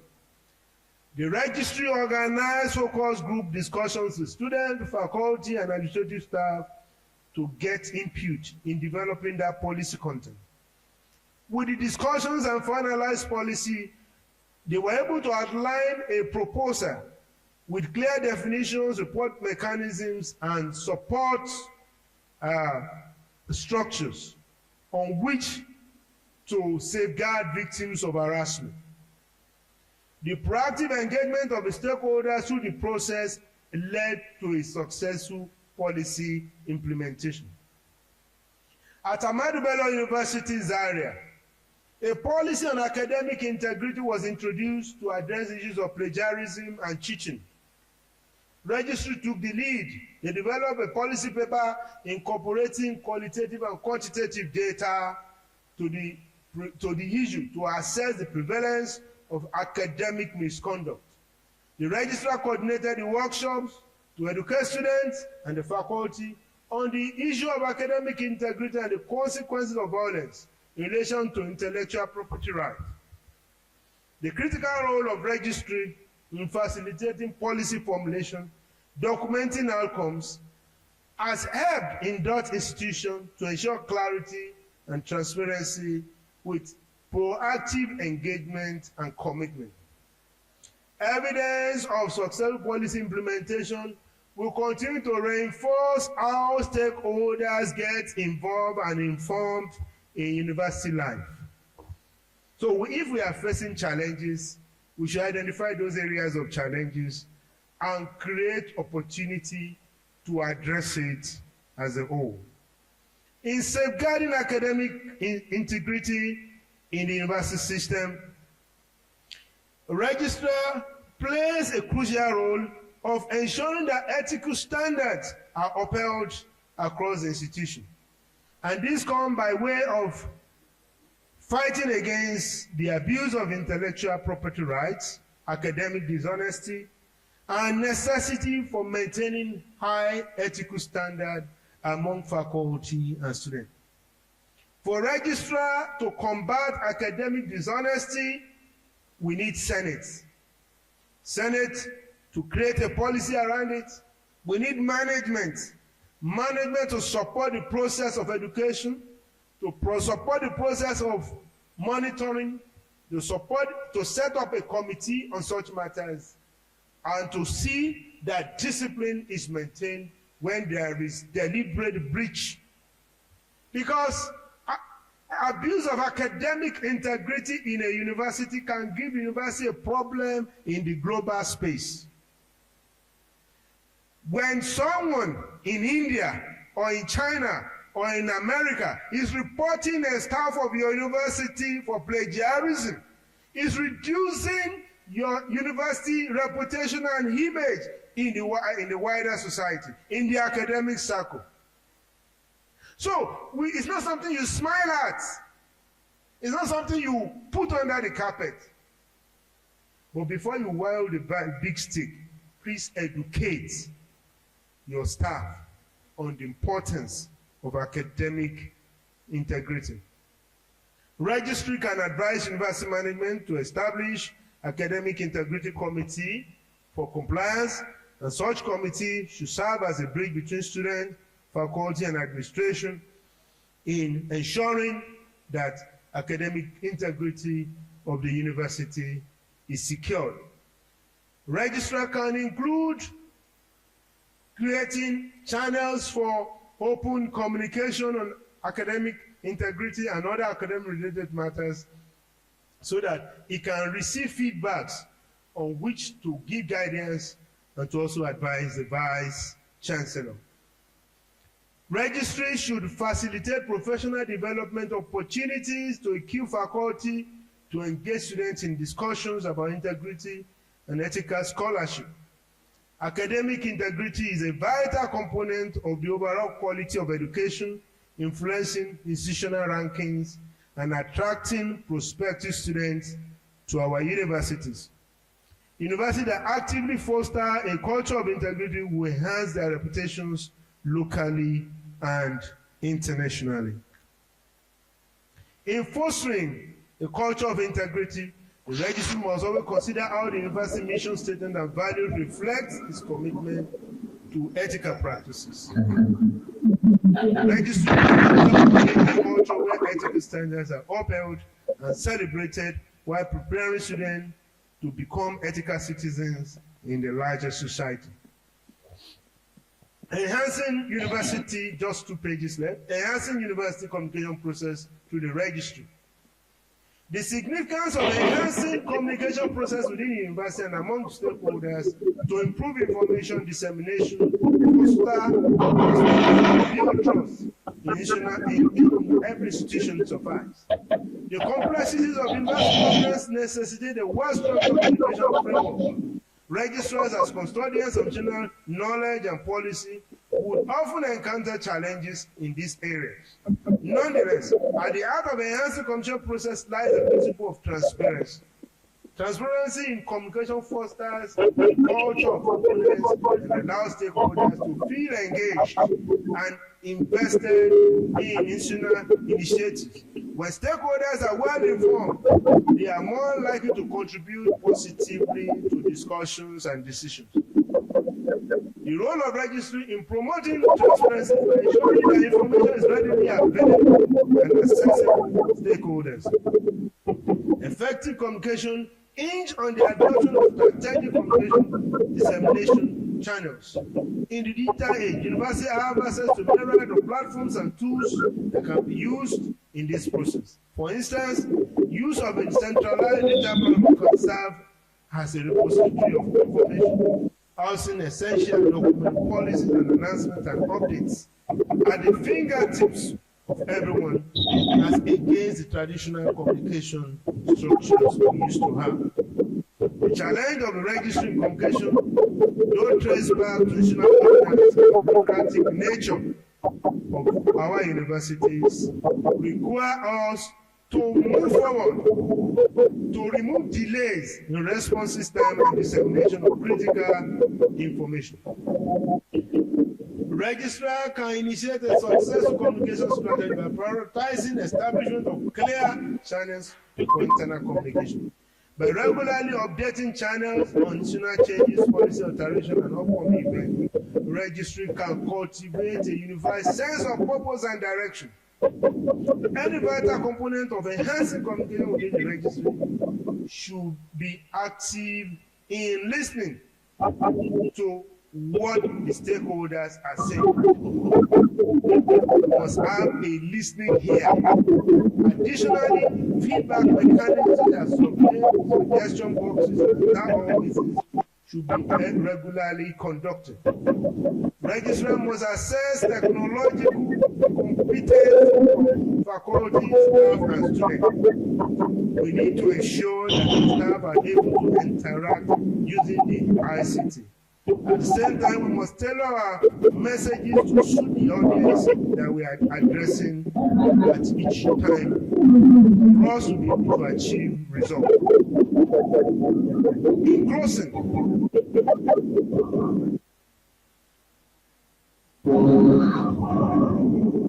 God bless you, sir. I really love that. I really love that. God bless you, sir.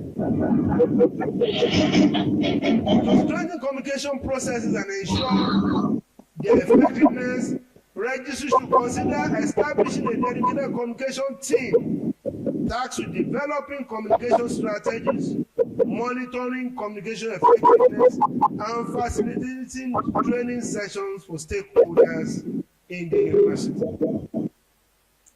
As the landscape of higher education evolves in our university system, the registry must continue to act decisively to enhance communication by fostering transparency, building trust, and employing strategic dissemination methods.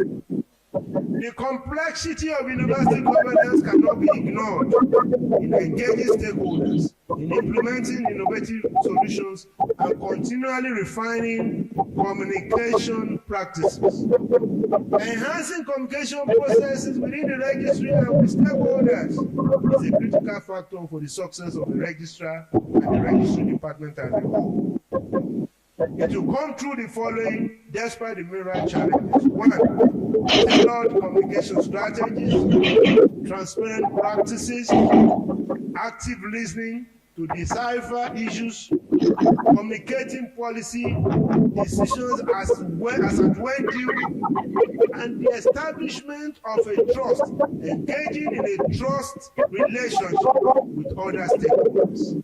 We need this for us to achieve success in our day-to-day job, in the registry being a source of competence, a source of pride, a place of stability, an institution to survive.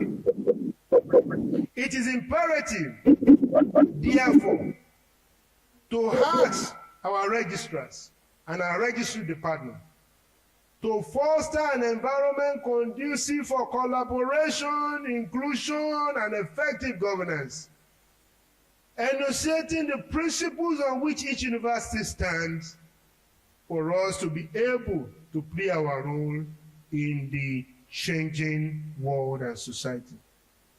One of the advices that I can give our university management under the auspices of the Vice Chancellor is a need to establish as another means of generating funds and also expanding our academic programs in the university, the creation of an Institute of Professional Development, which will train our staff and people from all other places across the country.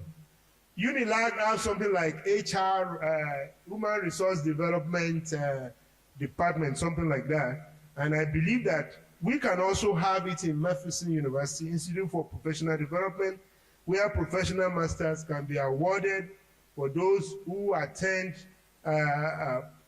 classwork, as well as training sessions like this, which can be packaged at a percentage over time to give them a professional master's degree, and also be able to enhance their competencies. The Vice Chancellor, sir, distinguished ladies and gentlemen, I thank you all for the opportunity you have given me to deliver the maiden lecture of the Registry of McPherson University today, and to also be part of this great community as you take the bull by the horn to reposition registry for a life-changing experience. Let me thank the Registrar of Covenant University and other registrars who are here, as well as registry staff from various universities that have participated in this specious program. I want to appreciate Chief Tokumbo Olakunle, who is the LOC chairman, for convincing the registrar and the vice chancellor to have me here today. Thank you once again, and God bless you all.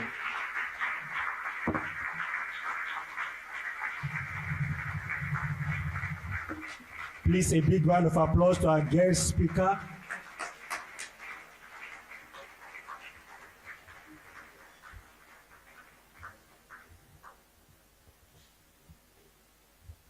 All right, next on our agenda now is presentation of award, because the time factor of our Vice Chancellor has not given him enough time to be able to stay with us for a lot of time. Thank you so much. Please, a big round of applause.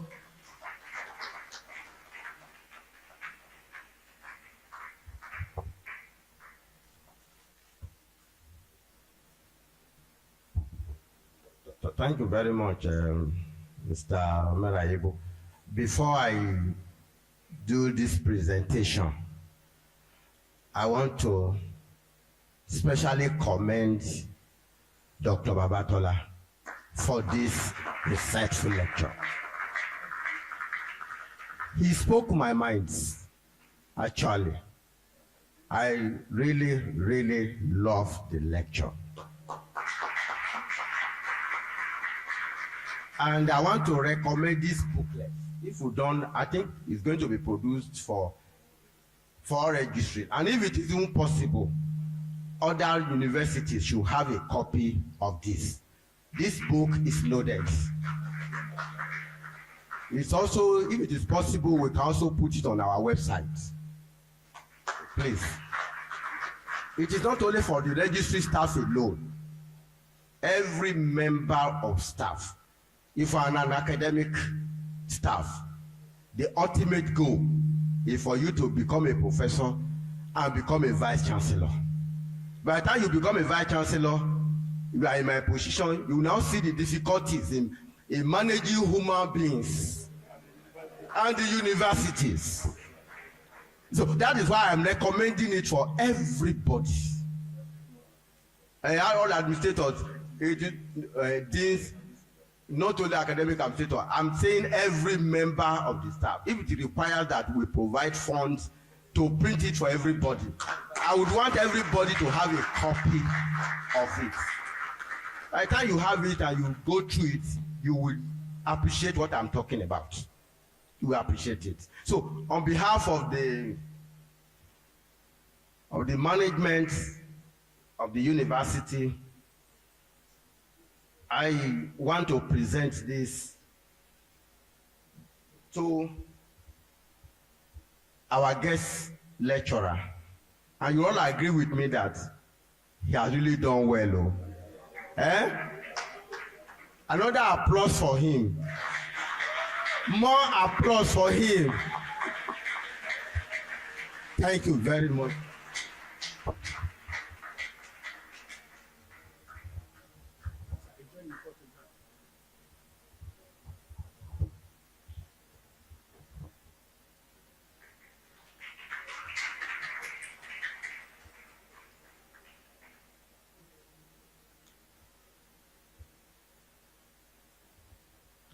Thank you all. Please, one more time, a big round of applause.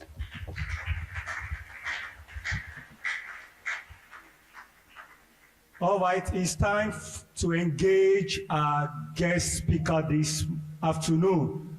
Please, I don't know if you have documented your questions or if you want to just stand to ask our guest speaker. Please, let me see your hands or let me receive your paper.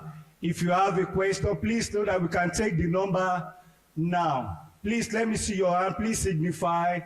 Please, I don't know if protocols are around. Please help us to count the number of questions that we are going to receive now. Please, kindly indicate by raising up your hands or online. Please indicate, forward your question so that we can receive it. And then, all right, how many numbers? 2.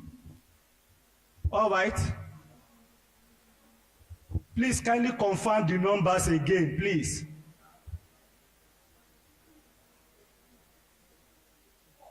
4, 5. All right, who is number 1? Please, number 1 to please step forward. No. All right, Dr. Adiako, thank you so much. Please, I don't know.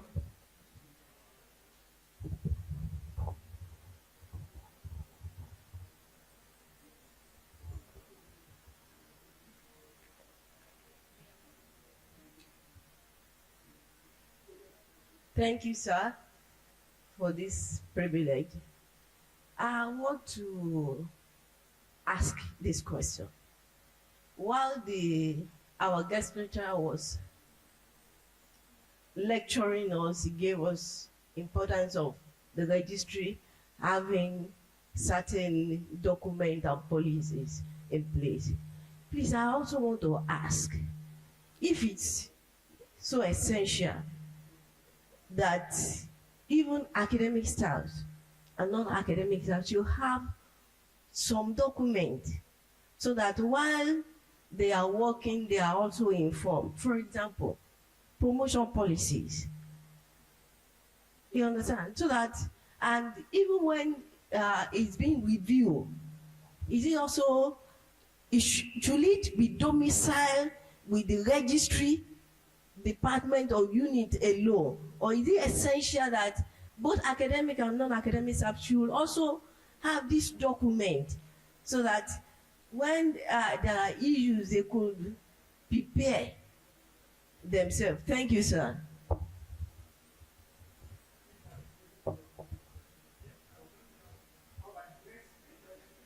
Okay, thank you, sir. My name is Ogun Samuel. While the lecture was going on, and the guest lecturer was making references to strategies adopted. Can I go ahead? Okay, thank you, sir. I said, while you were making references to strategies adopted by universities in Nigeria, I then come to a question to ask that how do we manage the disruption to strategic planning implementation? A disruption to strategic planning implementation for lack of continuity, whereby we have an organization that have a strategic planning, which we know that a strategic planning is a futuristic in nature, and you have a new management or a new board of directors coming up with a tenure strategy, which is a short term, which does not align with the strategic planning of the organization, thereby bringing a disruption or lack of continuity to the organizational strategies. How do we manage such? Even as we express the case of the Nigeria, we can see that lack of continuity has given us a lot of setback. So how do we manage this kind of situation? Thank you, sir.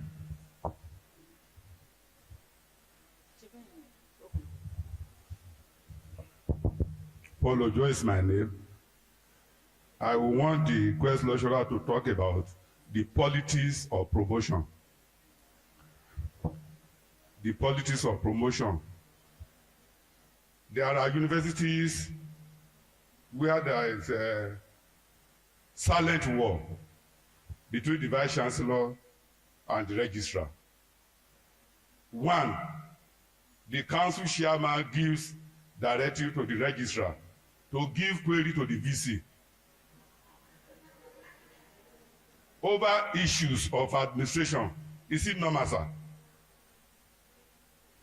Is the registrar sending himself to the Golgotha? Number two, there are universities where the vice chancellor will compromise due process for promotion and do it without involving the registrar. I wouldn't want to mention universities. So I want you to expatiate on this. Thank you very much.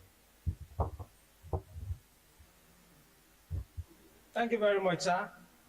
Additional Ayodeji is my name. I have 2 questions.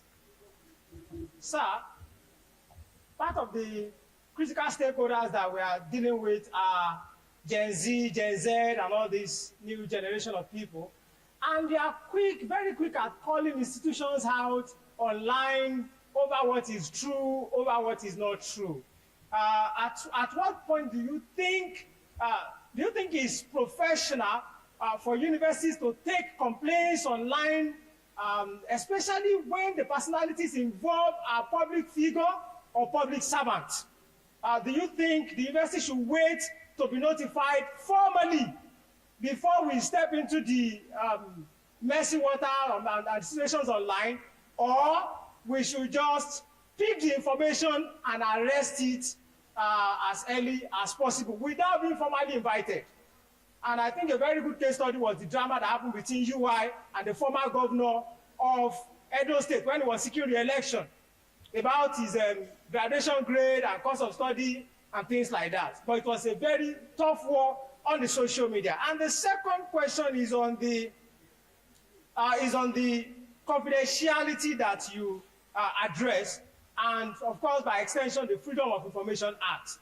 Do you think the university should honor a third-party request? Third party in this sense, I'm referring to non-agencies of the state.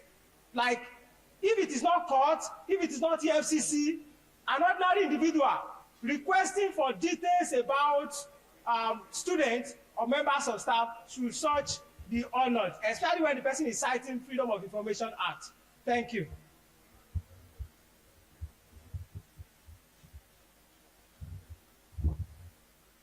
Good afternoon, sir. My name is Olusegun Ogudeji.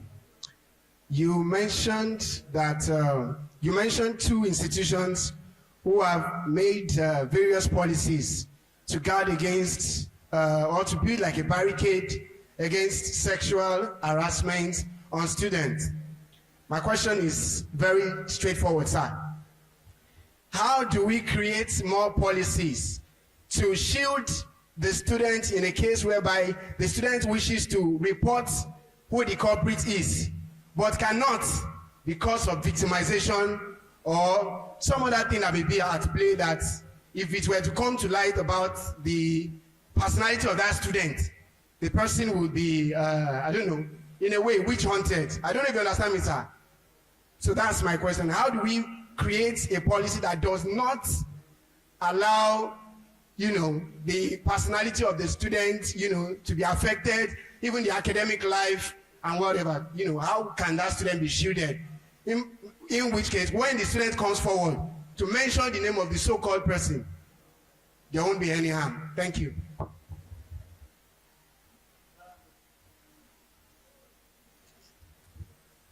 All right, thank you so much, sir. My name is Dayo Olujobi. I'm a news reporter. I work with Adami Mogo 105.1 FM Ibadan. So my question might be a bit away from the administrative side.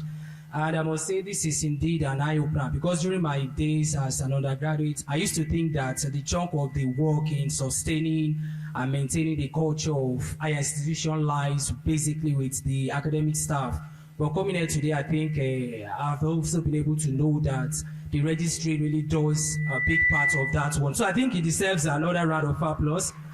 All right, so my question now is, I would have actually given you this paper, but my handwriting, so that's why I have to wait for the mic. Sir, you spoke about technology, and I truly agree that we're in an era where the efficient and effective usage of technology is no longer an option, but a necessity, like I have here. But you would agree with me that in many universities, or maybe I should say institutions now, Up to today, we still have issues of missing results despite the rise in technological advancement, and that has been raising a lot of questions recently. My sister, one of the recent victims in one of the state-owned universities. So my question basically is, do you think technology is being used optimally, with emphasis on that, optimally across higher institutions in Nigeria? And if no, would you blame it on maybe, what would you describe as the stumbling blocks? Would you just blame that on human errors, or beyond time? Okay, I think I wrote beyond technological advancement, or just lack of capacity on the workforce of many of these institutions. Thank you so much, sir. Thank you so much for all the questions we have asked. The guest lecturer will react to them.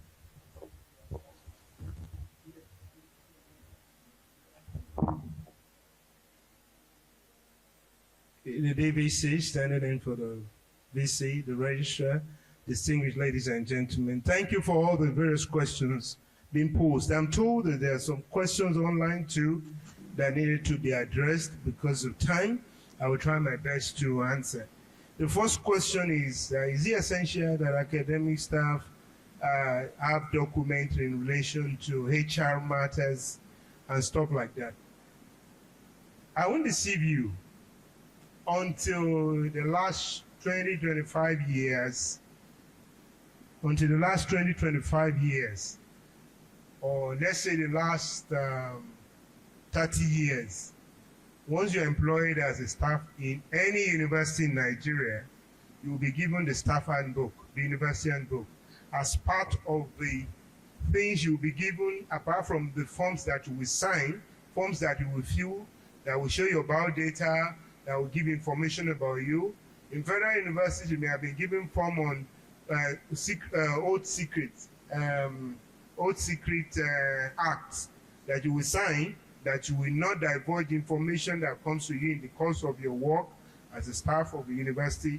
You'll be given that form to fill, you sign it, you will send it back, so that you are bonded from divulging information about a government-owned institution. And then you will be given staff handbook. That staff handbook will contain the condition of service, the scheme of service that shows how promotion is being done in each university. But due to dearth of funding, a lot of universities began to put aside these are jobs of the registrar. Putting aside many of this, because when they are still looking for funds, break even, or in paying salaries that are being reviewed the way the economy is being reviewed. Remember, sometime in the past, professors were earning 700 naira, 1,000 naira in the 70s.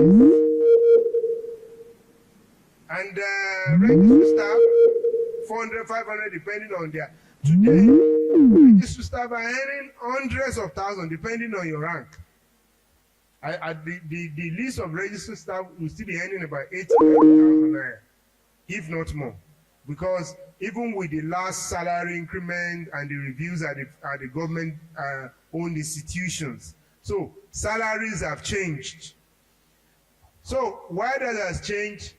Also promotion, criteria have changed over time. ASU has negotiated a review of what the number of papers as an academic staff that you need to be made a professor, even though some universities have a different approach to it and other universities have different approach to it. But minimum, even some institutions say you must be on Scopus, you must be on this, you must be on that, you must have minimum number of publications. So it's changing over time. And it's not the same for each faculty. What is demanded for you to be a professor in Faculty of Law and College of Medicine may be different from what is being demanded from you in humanities, in arts. So in the end of the day, there have been and as a result of frequent change, the cost of producing is a lot to the And yet, if there is illegal action, it might be asked in the court of law. Where is your university action? Where is your university condition of service? ICT service registrars, they have decided one or the other to produce a soft copy of these conditions of service, and where they cannot produce the hard copy due to cost implications, they are producing, and in a way it is being circulated. But I also realize that the university have policy of restricting the circulation.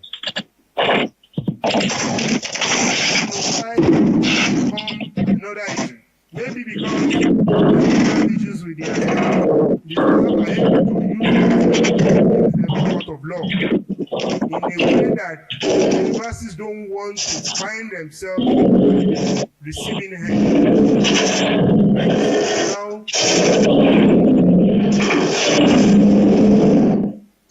I think that is really what is happening. But that is an issue on institutional basis. In other circumstances, this information should be at the fingertips of everyone.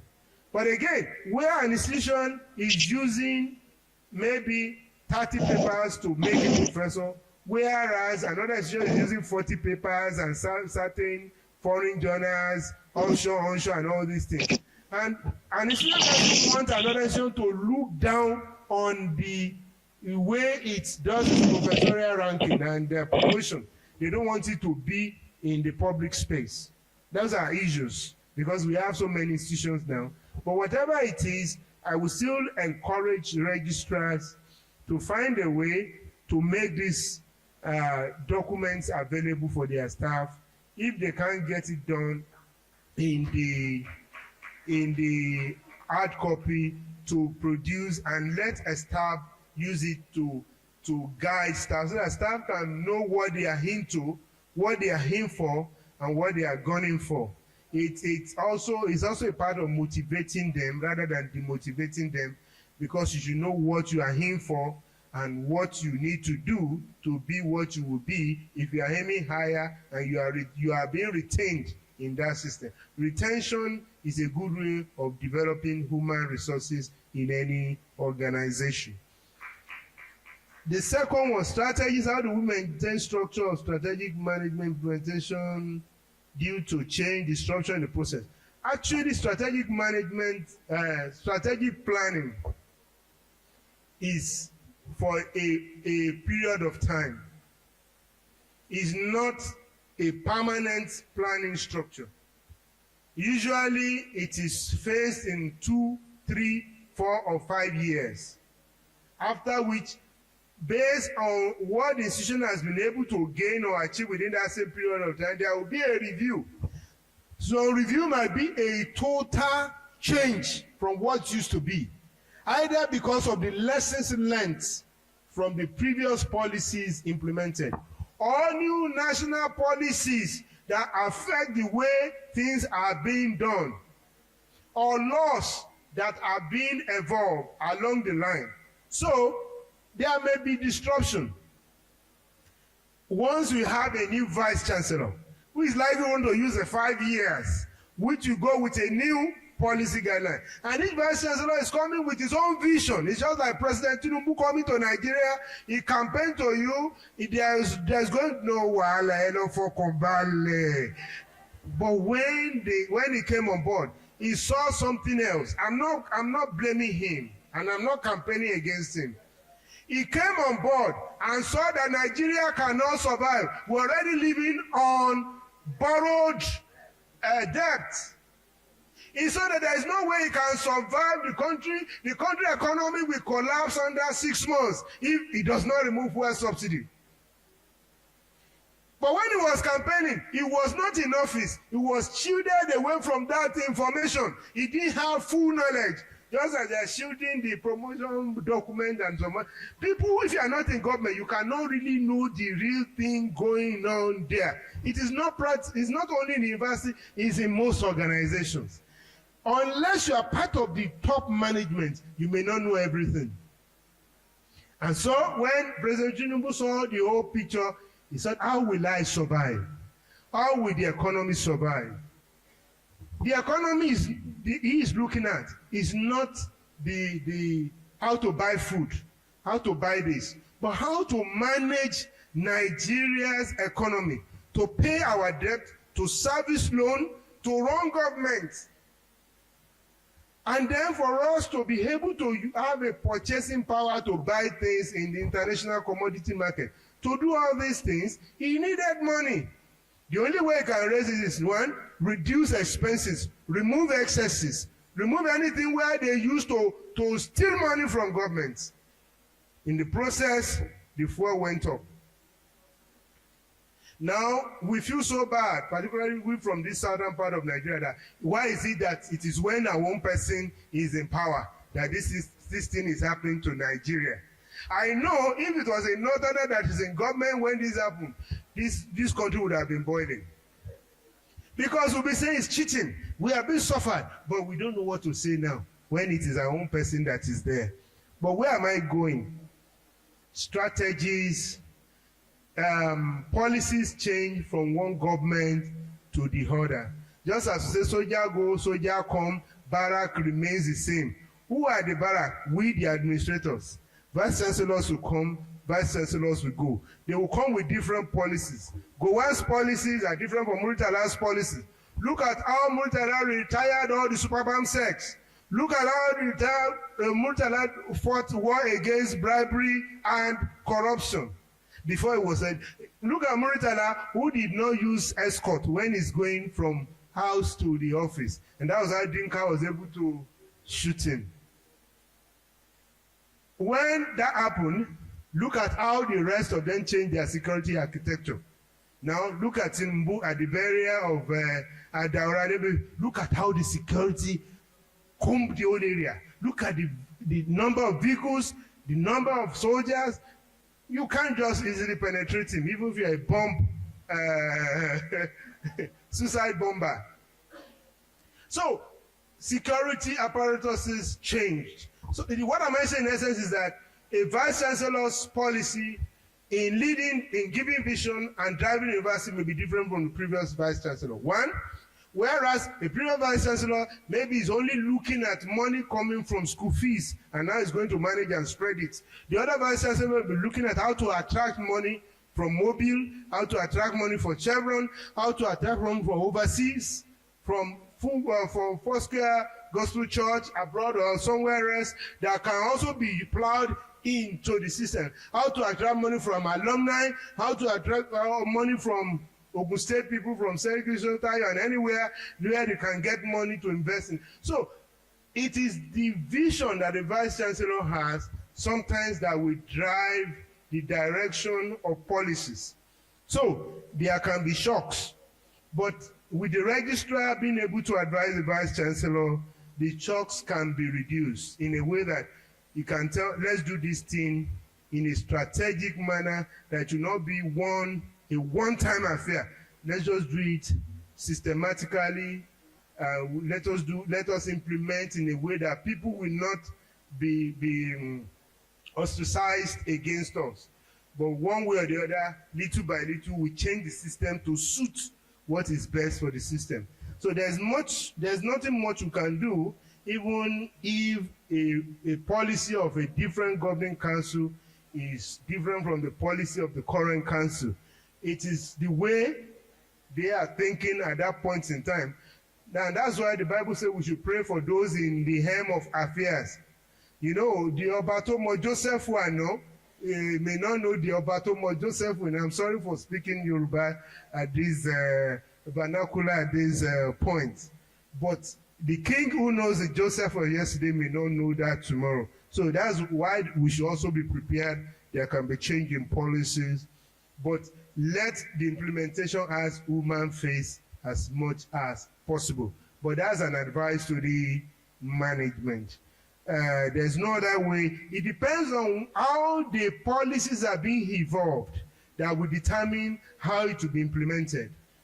All stakeholders should have sat together to look at why we are adopting this policy and what are the channels by which we can implement these policies. And once that is documented, even when it affects you and me, we have no choice than to abide by it so that the system can move forward. On policy of promotion, that can lead to even disagreement between vice chancellors and registrars. That is common, where the interference by chairman of council giving directive to registrar, and that's where registrar becomes an endangered species, where vice chancellor compromises due process. Let me tell you one basic fact.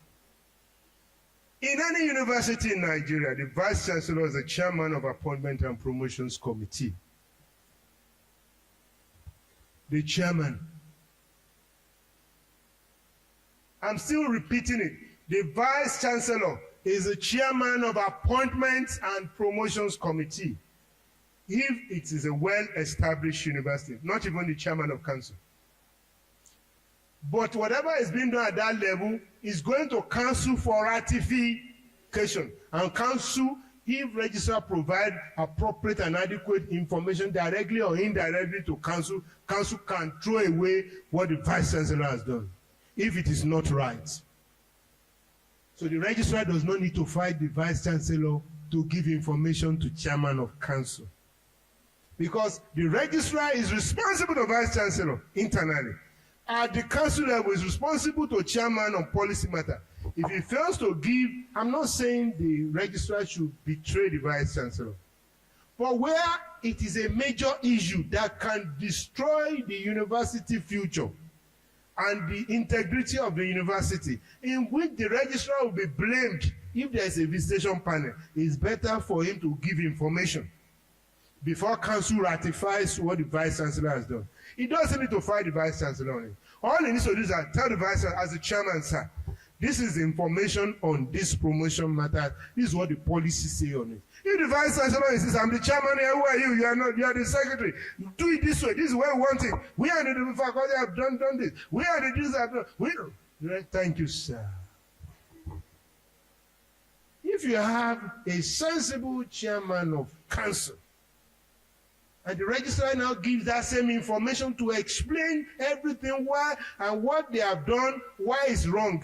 Even when they have done it, when it gets to council, council will say they want to look at this matter again. They will say, how did this person become a professor?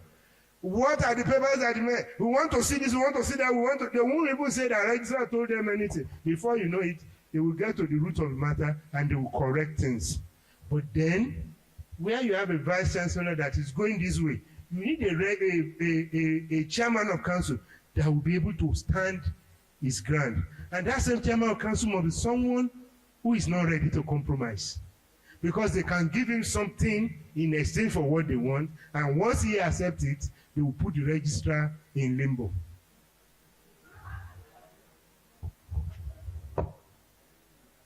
And that is why our work as registrars are dangerous. We are endangered species.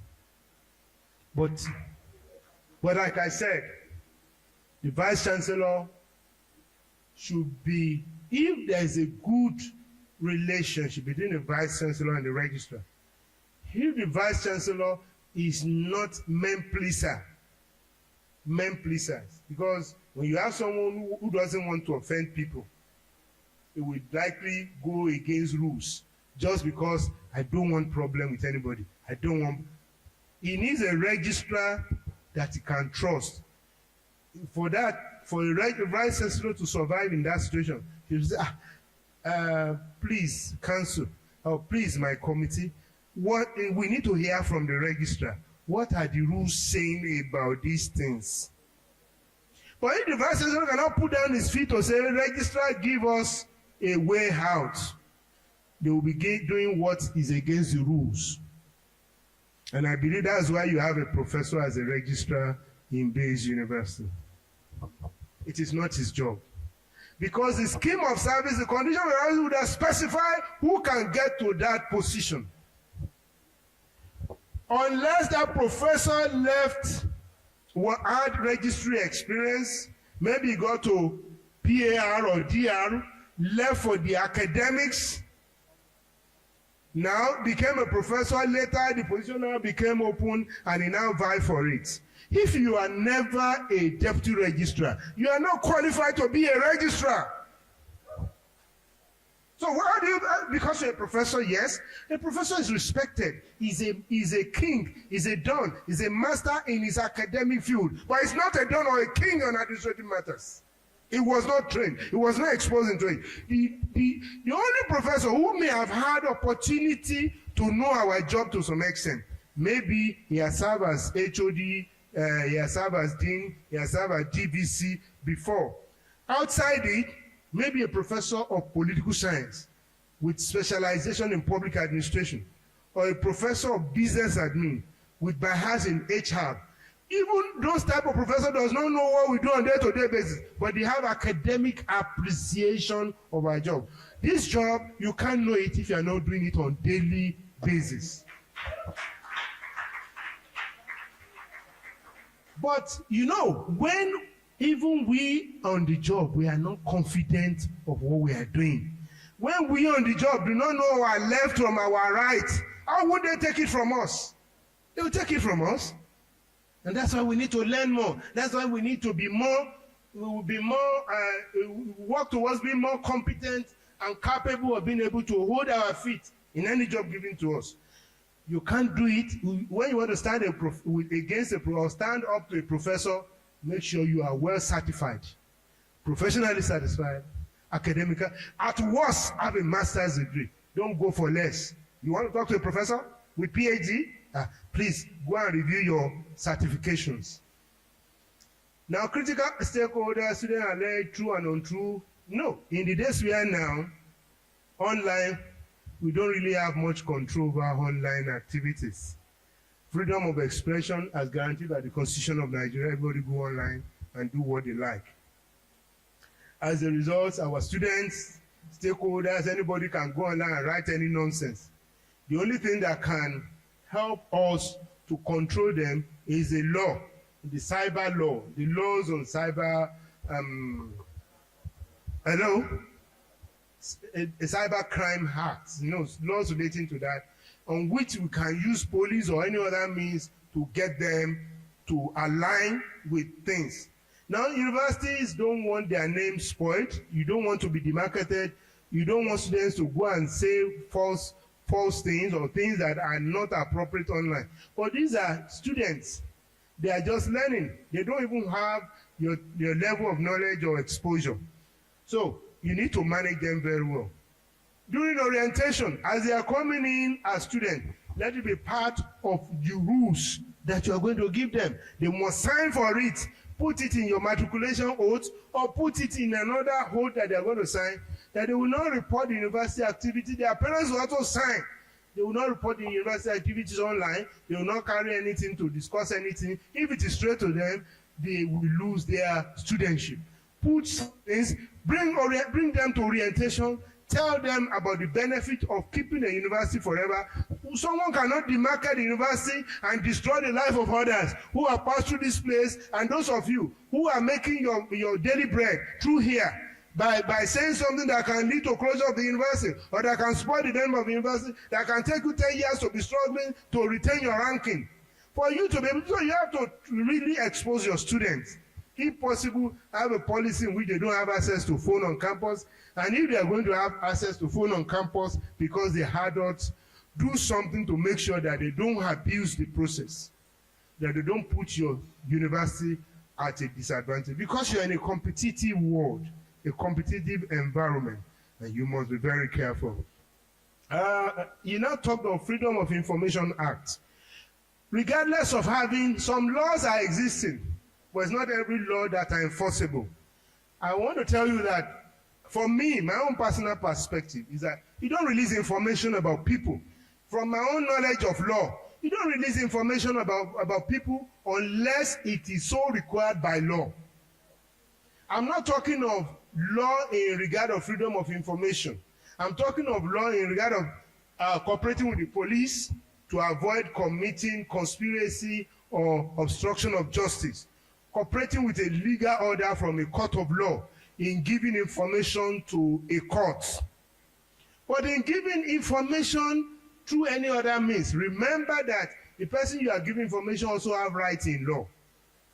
You must seek the consent of that person to give information about your student to an outsider. You expect to protect them. They are under the law of confidentiality and privacy that exists in even other parts of the world, particularly England and US. You can't release information about anybody anyhow to anyone. So be careful about releasing information. If you want to release any information under any condition, pass it through your registrar. The registrar will consult the legal department and the vice chancellor, and they know whether that information should be released or not. Don't let anybody harass you. Let them use mediums of freedom of information, provisions, and extra to write you. Don't release information about anybody without passing through the due process, because you will be alone in the end of the day if you attempt it and you are being caught and it's being traced back to you. You don't release. That's why you see in ministries, you see, keep our secrets secret. You know, as administrators, you mustn't release information about anybody anyhow. Even if it has to be, it must be the registrar that should release it. Don't take your rights with levity. Don't go beyond your boundaries. God will help you. Now, fifth question, sexual harassment, how to create policies to safeguard student right to avoid victimization. I know that the registrar, we spoke shortly, and he told me there's a document in place that is working on, I think with other stakeholders, on sexual harassment policy. And by tonight, by the grace of God, I will send the one from my former university, I will send it to him too, which I serve as a secretary, with the DVC as a chairman, and some members of council as members, and we develop a policy on sexual harassment. If you go through that, you can go through other things and come up with something that, with the vice chancellor and management, they can develop something that will be for the best interest of the university. But one way to create such policies, to look at it, who can be harassed? What can lead to an harassment? Why can a person be harassed? How do we establish who is harassed?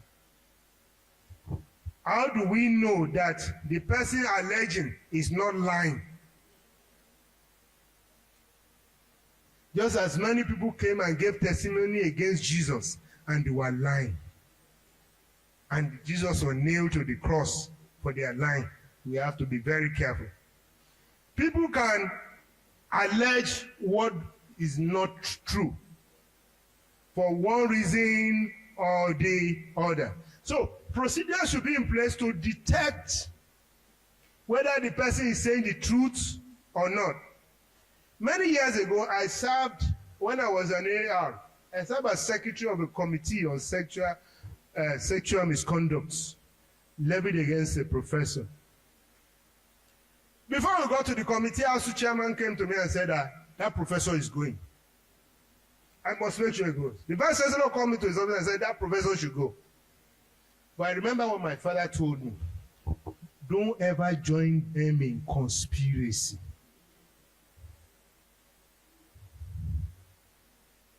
What is conspiracy? When you do something without conviction, you just want to, because some people are going that way, you are going that way too. You are conspiring. The fact that the vice chancellor called me, the associate chairman called me, I said, I'm not going to go their way. I'm not saying that person is guilty or not guilty, but I want to see the due process followed. And I want to be able to establish whether that person actually committed the offense or not. It's not that someone will just tell me, you are the secretary, make sure that that person is being sent away. I will not join you. I will not join you. So when they got to the panel, I just covered everybody. The panel was already against. The way they called me, they have already called all the members of the committee to do the same thing. And they were now trying to guide. And I said, no, point of objection. You may have to ask the vice chancellor to change me as a secretary. But if I'm the secretary, Certain rules must be followed. Due process must be followed. I'm under you are professors, but where the person should be seen to be innocent until proven guilty. And we must be able to establish these facts one after the other.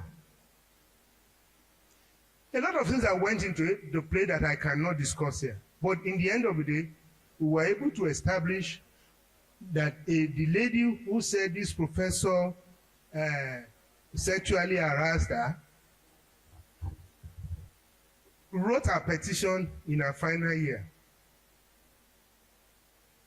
When maybe the professor actually said, you are not graduating if you don't accept my proposal. But in actual sense, this lady has been collecting money from this professor since part 1. This lady never failed the courses of a professor from part 1. This lady was always encouraging the professor, I will come today, I will come tomorrow. And now she now wrote, save me. Do you know what is sexual harassment? You call a lady, I like you. Please, don't ever do that with me again. I don't want it. Second time, I still like you. I said, I will report you. Don't ever talk to me like that again. And the third time, the lady now went and reported. This person is threatening me. That's harassment. Because from day one, she's saying, no, no, no. But someone say, I like you. Daddy. Okay, take this one. I took it. Take this one. I took it. Okay, when are we going to see tomorrow? That person is being encouraged. The person you are encouraging, you now wrote a petition against the person later. That's not harassment. That's no longer harassment. The moment someone is saying something you don't like to, you must say no. Not that, he has my script. I failed that course. I didn't do well. Let me quickly play along with him so that I will pass me. The moment you are encouraging that person, you're already a culprit. If we are going to punish that professor, we must punish you too. And that was the end of the case. The professor ended up being a member of council, ended up being I don't know the professor from Maiden. I didn't want his apology or anything from him. I will only be in fear of God. I want to establish, where did that man miss it? To be a professor is not easy. Where did he miss it? By the time I realized that it was the leader that was even encouraging him to continue. Can we now punish him without punishing the lady too? You collected money, you collected this, you even went to his office, Daddy, Kila Jaku. You will take it. You encourage the man so much, the man was now feeling, now the man now reacted. He now said, save me, oh. I said they should go and look at all his results from part 1. That man is giving, hey. Did he actually pass? You must be God-fearing. I'm not saying a man should be following that path. But then we extrude the life of that man. No happy marriage, no this, no that. Things like that can happen. You may be looking for an alternative. But a lady must say no immediately. The moment you are encouraging, there's no harassment there. Harassment is doing something persistently that the person does not want. We are all adults. None of you married your wife without talking to that lady. Either when she was a student or the pastor joined you together in church through counseling or something. You have to talk to someone before you can say yes or no. So is that harassment?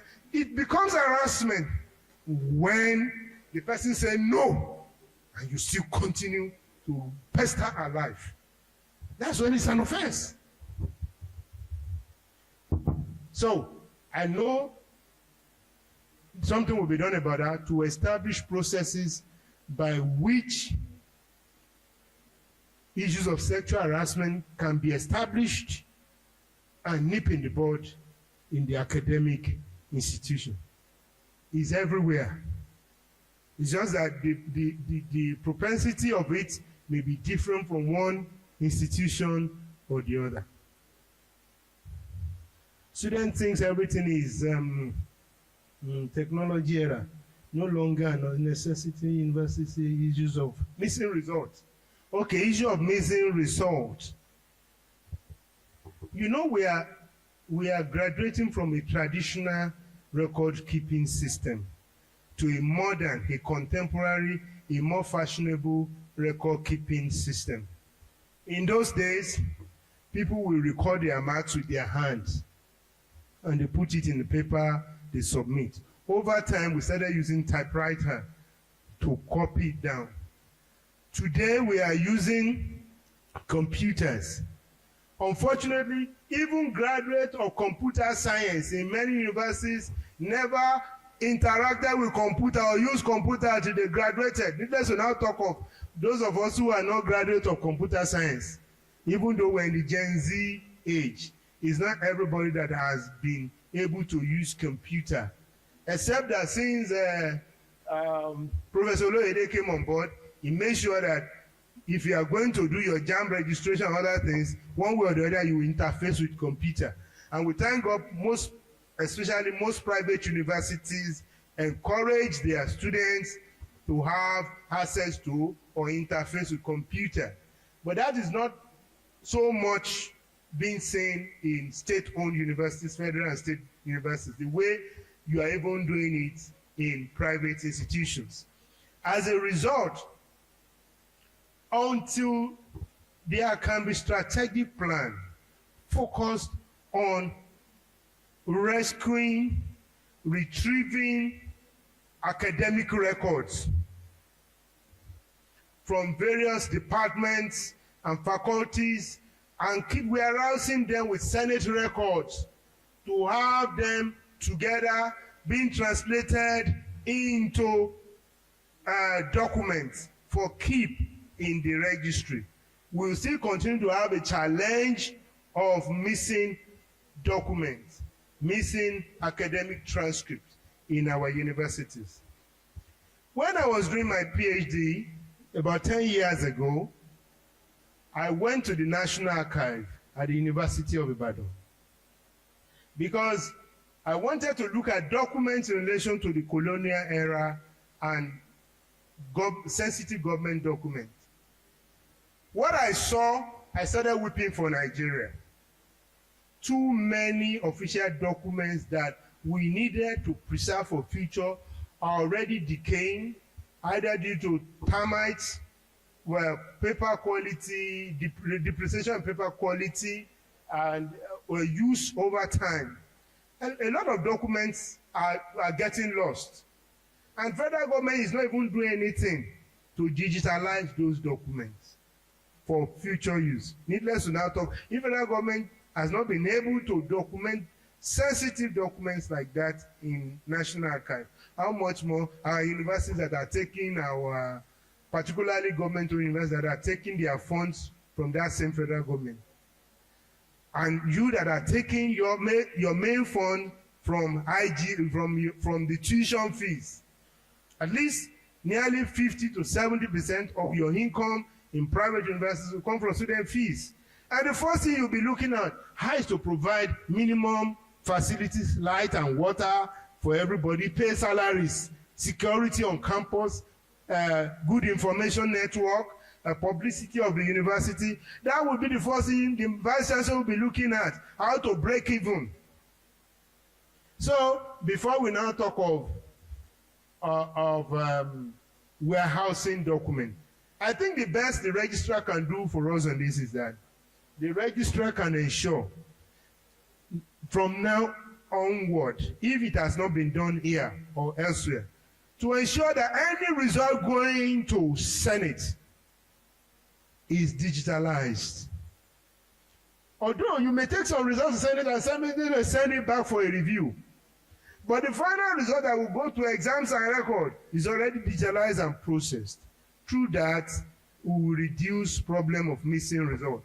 But for government-owned universities, the problem will still persist because ASU uses all this as weapons to make the government to pay fees. Results are being withheld at times from Senate, or when they get to Senate, they will not be sent to the appropriate place, which is the registry for keep. What is not digitalized and processed may end up getting missing, and they will now be running around. How do we get this lady's result? How do we get this guy's result? But we are also creating another problem by not having results in place. Alumni relations and community building. When a student graduates and he cannot find his result, and he becomes a Dangote or an Otedola, do you think he will come back to that university and put down buildings there and help you when he needed that result to do some things to achieve greater success in life, and he couldn't get it, and he went to US or Canada and he saw opportunity for grants for that could have been brought to your university, but because he didn't get his result, you think he will bring anything back to your university? No. The result will not. If you want your graduates to remember you, do everything not to disappoint them. And I know with that, if that stumbling block can be addressed, either woman hero, lack of capacity, anything can be addressed, it will take the registrar to do it. The registrar must have his feet on the ground, insisting any result that pass through Senate, I must have a soft copy. If a lecturer or a dean or a HO does not, we will write to the vice chancellor, the bursar will stop the salary until I have that result. The moment you start to insist on that, you'll be able, then again remember, technology changes. That's another issue entirely. If you are not careful, you may think you have all the results and it can blank off. So when you are taking in anything in a storage into the university system, always have a backup. Because if that one fails, you think you already have somewhere, you may not see to use it in future. And again, for anything you have as a backup, always still keep a library copy, printed copy. So that even if the backup fails, you still have something you can go and pick in the library to reproduce. That is very important when you are talking about ICT. ICT is not 100% foolproof. It can also create problem, even where you think you have already done everything that needs to be done.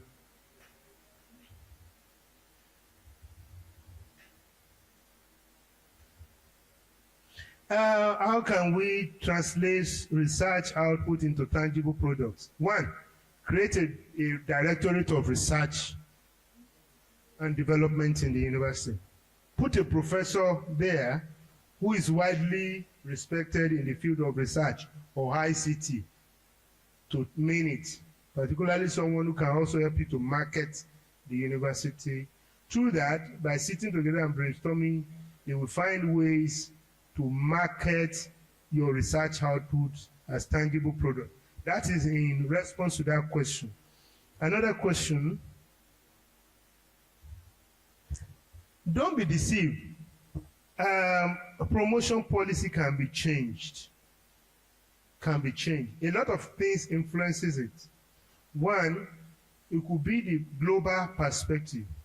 For instance, if you are using a structure or a criteria and ASU falls for another criteria negotiated with the federal government and government agrees to it, it will affect most universities that want to follow that line so that they won't have different policy process. So it can change.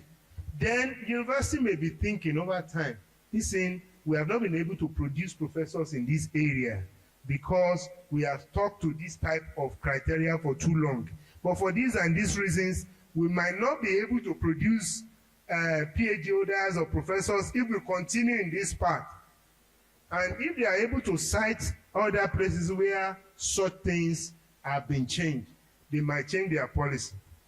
But what I'm saying is that the policy should not be changed overnight. It should be something that should be thought over.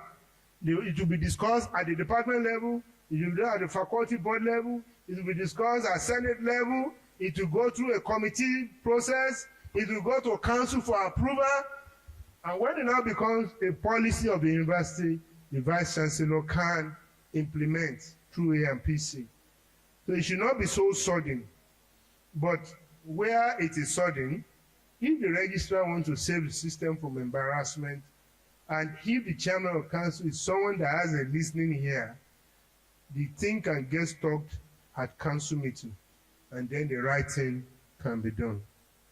But I pray that the registrar and the Vice Chancellor will work well, because even though the registrar is a gatekeeper, the Vice Chancellor is still like the landlord. How many years can one stay on a particular job before he's redeployed? Don't let me deceive you. Pray that you are not being redeployed every day. It is you are in any department at the pleasure of the registrar. When I was given the letter as a commissioner, it was written there that I'm being appointed at the pleasure of the governor. You are not in any office as an administrator, you are there at the pleasure of the registrar. But we have what we call a departmental orientation about redeployment. Normally, unless you have issue of competence, unless the registrar wants to use you in another place better than where you are, unless your boss, maybe an academic staff, is already complaining about you, and the registrar doesn't want you to fall into problem, and he wants to rescue you out of that place before it becomes too late, that you will now fall into problem by fighting that person, and that person now fight you back, and being your boss, you will now be the one that is guilty, and the registrar doesn't want to have problem. He now quickly take you away from there. Unless your performance somewhere is not to the expectation of the registrar, unless for one other reason, the management or the vice chancellor, I don't want to see the face of that person in that place again. And those things cause the registrar to move you. Normally, you will spend at least 6 months to 1 year in a spot. But the normal departmental routine period for movement is 3 years. You are not expected to spend more than 3 years in any bit. You are not expected, because in a public service of 30 years, you're supposed to have gone through at least 5 to 7 bits before you become director or permanent secretary. So that the remaining period, maybe 5 or 6 years before you retire. You can't go to all those bits and learn about how it is being done.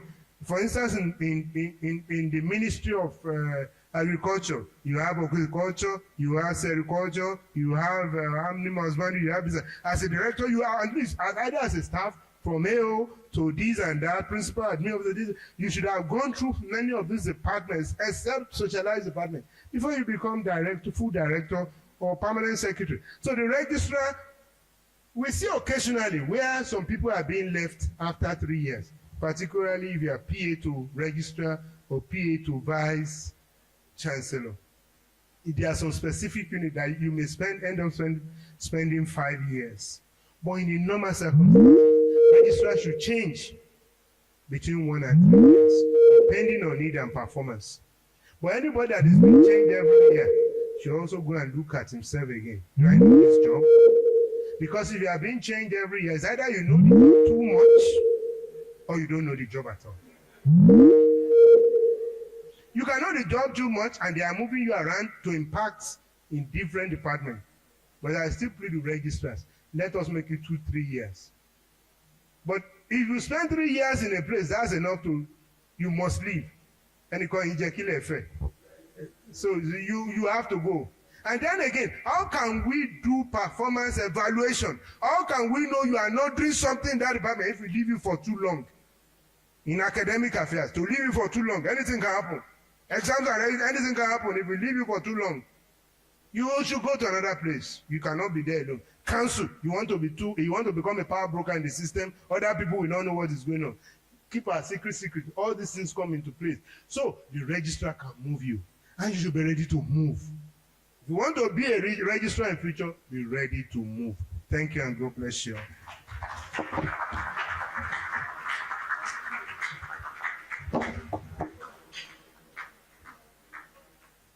I just want to call your attention to a few things, especially for members of the university community. We have staff handbook. For those of you who have been around for a while, you know we have staff handbook. It's been reviewed. That's why we're not giving copies to staff now. It's been reviewed. If I wanted to roll it out now, but for the present promotion exercise we are doing, but the university says it is coming too close to the end of the session. We should still wait until it's still be. I can assure you, people who have been around for a while, they know we have it. It's being reviewed, and we're going to have copy in a few times. On strategic plan, like the one we are operating now with the present administration, is a 5-year strategic plan broken into short-term, medium-term, and long-term. Most cases, it will go with this administration, and another administration come, and then the strategic plan will come in again. Okay, let me also mention this, as he mentioned it. I can tell you, I mean, some people are here who can confirm, especially members of the governing council, sexual harassment policy and whistleblowing policy is with the governing council presently. They are still reviewing it, and it's going to come out.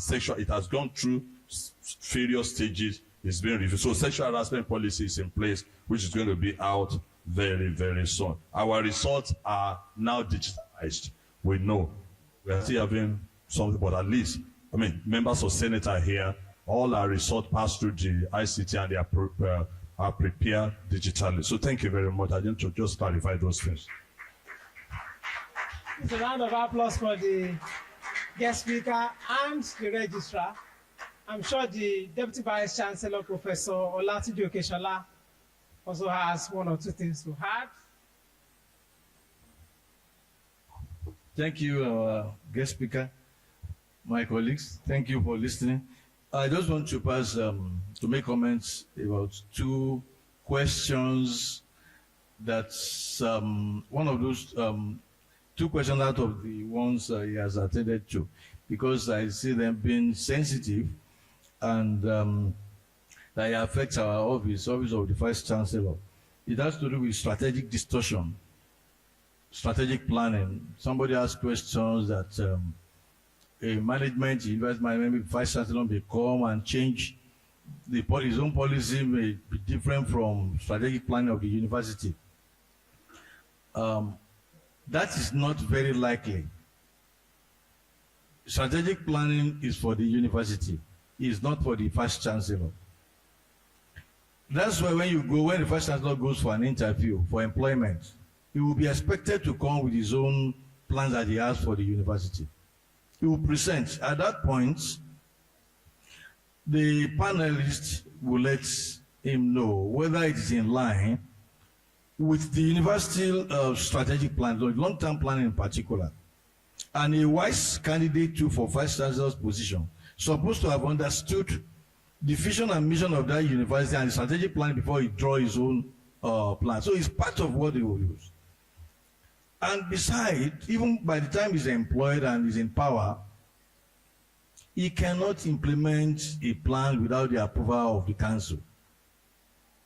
So where you see a plan or the activities of a university management, I'm talking of the Vice Chancellor and all of this, different or varying from the strategic plan of the university, then it's not the fault of the VC or the management alone.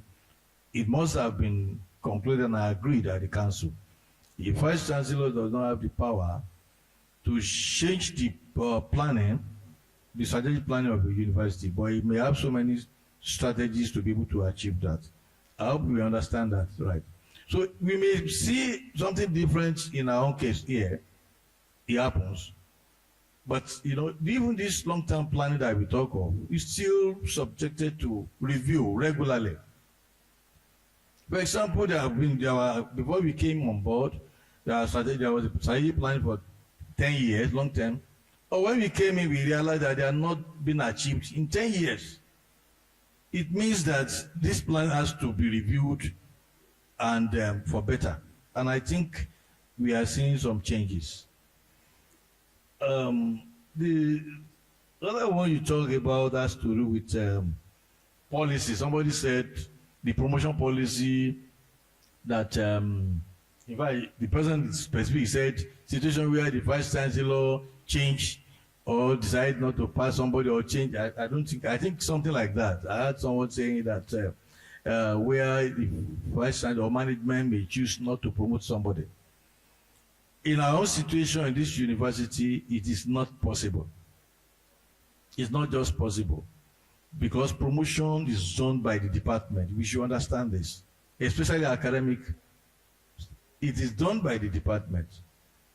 Anybody that is not recommended by the department will hardly, in fact, he can't even be promoted, because it will not, his paper will not even leave the department, talk less of getting to the college or to the center. However, people's promotion, staff promotion could be stepped down at the management level, because there are some information we are privy to that you don't have. Management has some information that that you cannot open to, and there could be some. And that is why if you look at promotion policy, there are some clauses there. But you don't blame Vice Chancellor or Deputy Vice Chancellor, you can only blame the management. What I'm just trying to establish here is that it's unfortunate that if anything goes wrong in the university, the VC that carry the blame. But if the university is doing fine too, he carries the accolade, you know. So university is run by a committee system. No individual person can just dictate like that.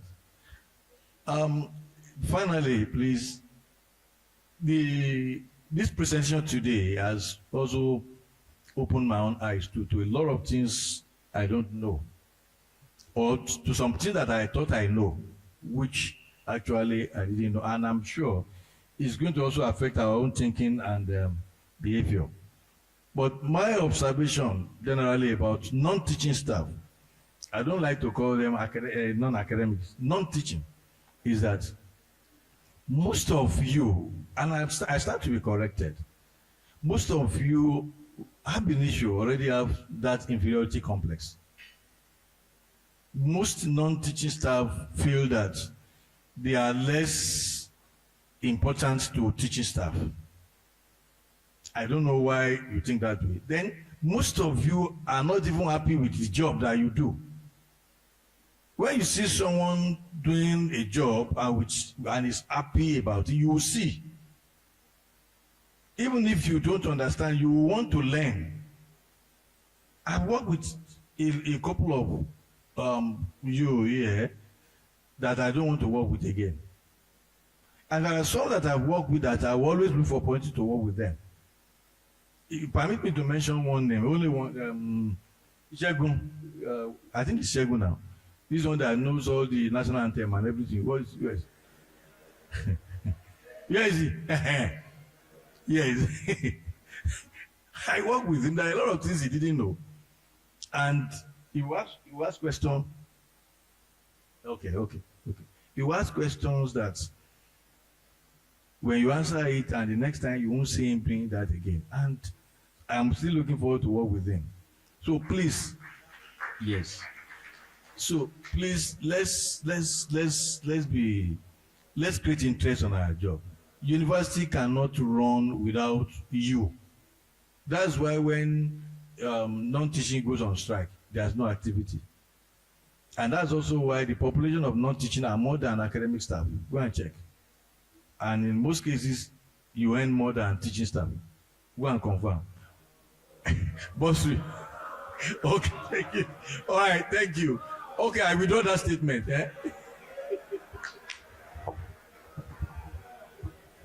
Please help me celebrate all our distinguished guests once again. I'm sure we are enjoying all the sessions, but please, let's exercise a little more patience. And I'm going to bring Dr. Falade very shortly. Just hold on for a few minutes. I want to crave the indulgence of the guest speaker, sir. Dr. Babatola, to please step forward. We want to take a short picture. The Deputy Vice Chancellor, the Registrar, the Chairman LOC should please join him as well. And then I want to also humbly invite Mr. Oguni, Registrar, Covenant University to also join while we take pictures, and then I invite Dr. Falade. The DVC, sir, Chairman LOC.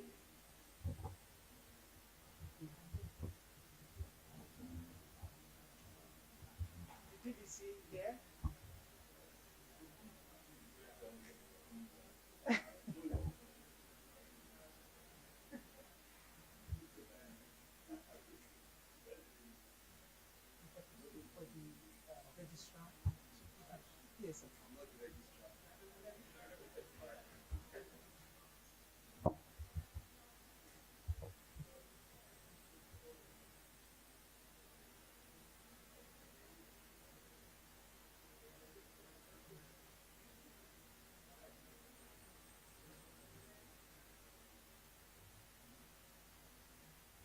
Let me appreciate them as they take their seats and their exit as well. Now I want to invite Dr. Falade for another all-important discussion. Dr. Falade, please step forward. Let's appreciate him, please.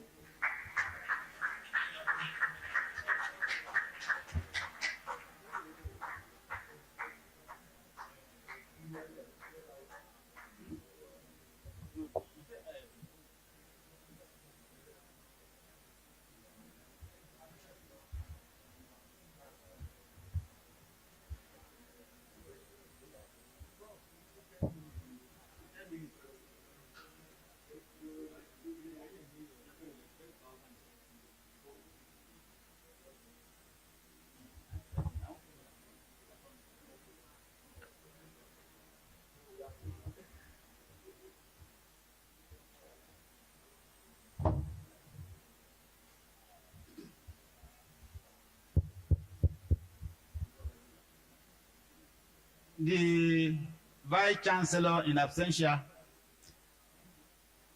our own Deputy Vice Chancellor, my amiable Registrar, our guest lecturer for today, Dr. Babatola,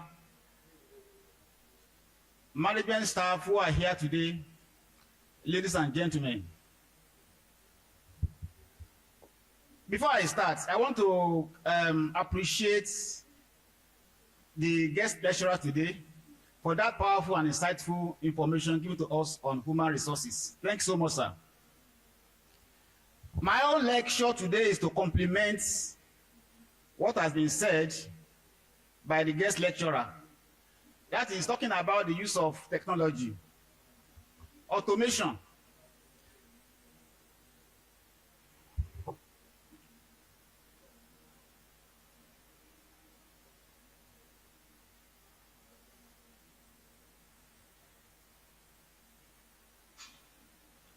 Going through my presentation outline, I would like to talk on a short introduction, the AI application area in modern university administration, and trends in AI adoption, and ethical considerations, cases around the world, and conclusion. I promise I won't waste your time. I want to start by saying that artificial intelligence, before I start, the topic of my discussion today is AI in modern university administration, perspectives on trends and ethics. That is the topic of my discussion. Okay, it's a kind of a talk I want to give, okay, because I'm to spend 15 to 20 minutes for this talk before you have really spent so much time here. Now, talking about artificial intelligence is not new to us. Artificial intelligence is not new to all of us. We have heard of AI before in the past. AI today is revolutionizing the entire global space. Everywhere, there's no area of human endeavors now that you talk that you not see element of AI. Look at just concluded Iran-Israel war. I want to tell you that Iran used AI-guided hypersonic missile to attack Israel. So AI has application in military. AI has application in agriculture. AI has application in medical science. So there's no any area of human endeavors that AI does not have application. So what is this AI we are talking about?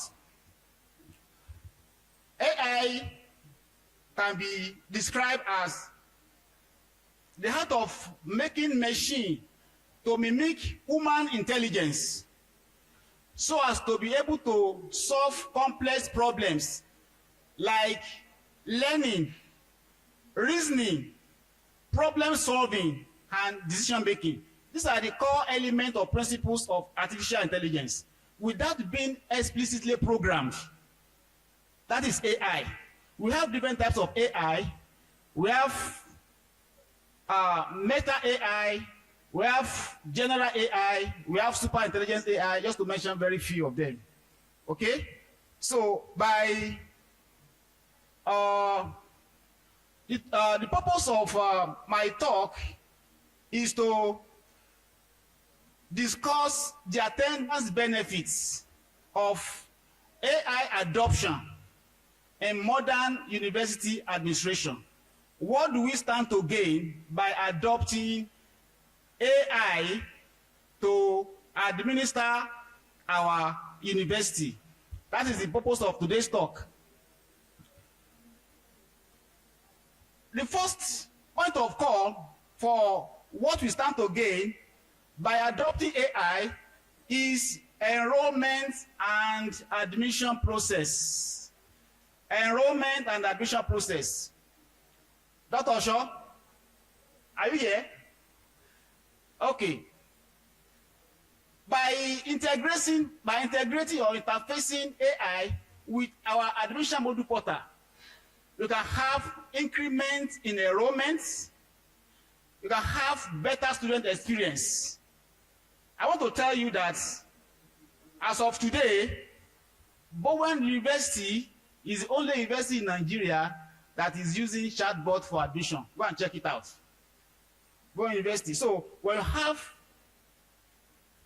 chatbots and virtual assistants interface with admission module, it brings better student experience and better enrollments. So now, can you just let's briefly listen to this conversation between prospective students and the machine. Look at this. A student try to seek information on admission to McPherson University. Now, ask this. Welcome to McPherson University. What can I do to help you today? And the student begin to type or send false clip.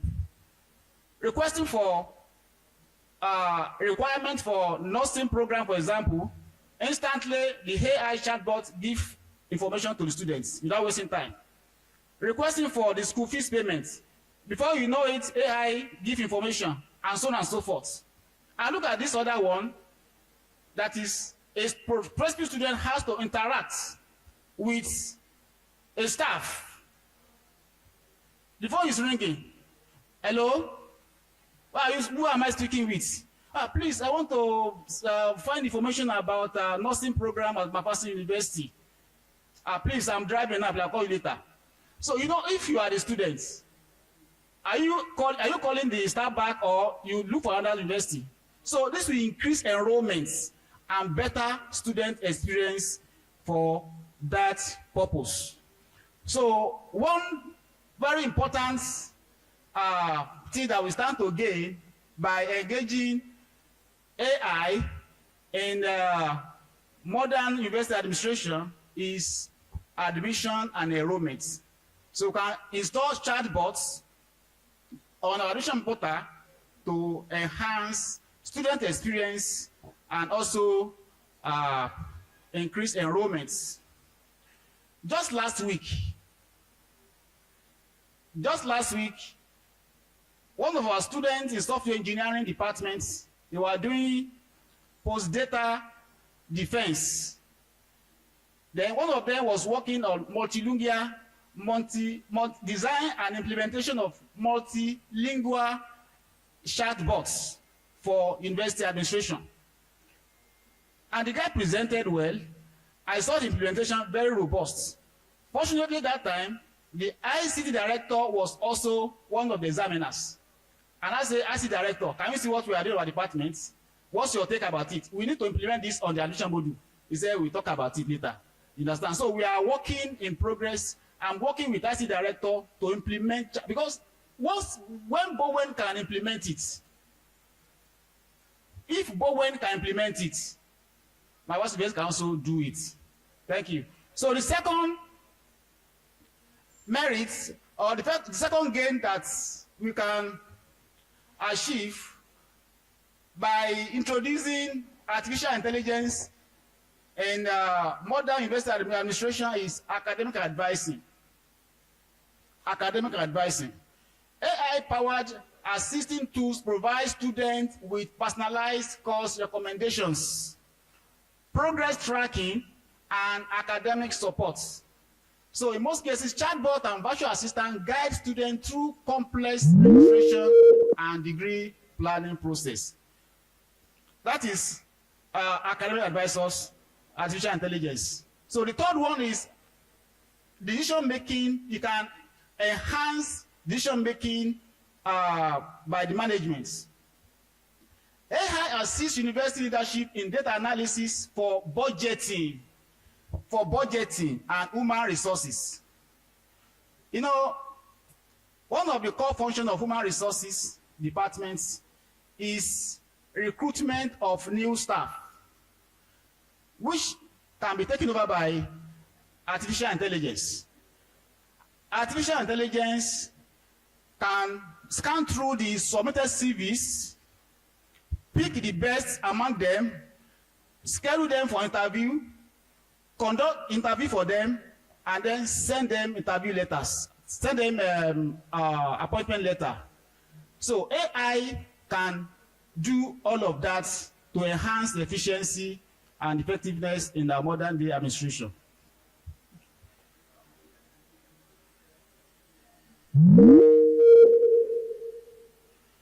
The fourth one is a smart campus initiative. I want to tell you that 99% of China University, they are using AI for admission, human resources, smart campus, academic advice, and so on and so forth. So it's what they use there, and they are really comfortable and it's making them to have effective and efficient administration in that state. Likewise, in America, in UK, they have adopted the use of AI to man a lot of stuff there. At this juncture, I want to ask a question from the audience. The question is, which country has the best adoption of AI technology in the world and why? That's my question to the audience, please. You stand to win a prize. And why? Why? Why not US? Why? Tell me why now. You tell me why you are not getting my award. Yes.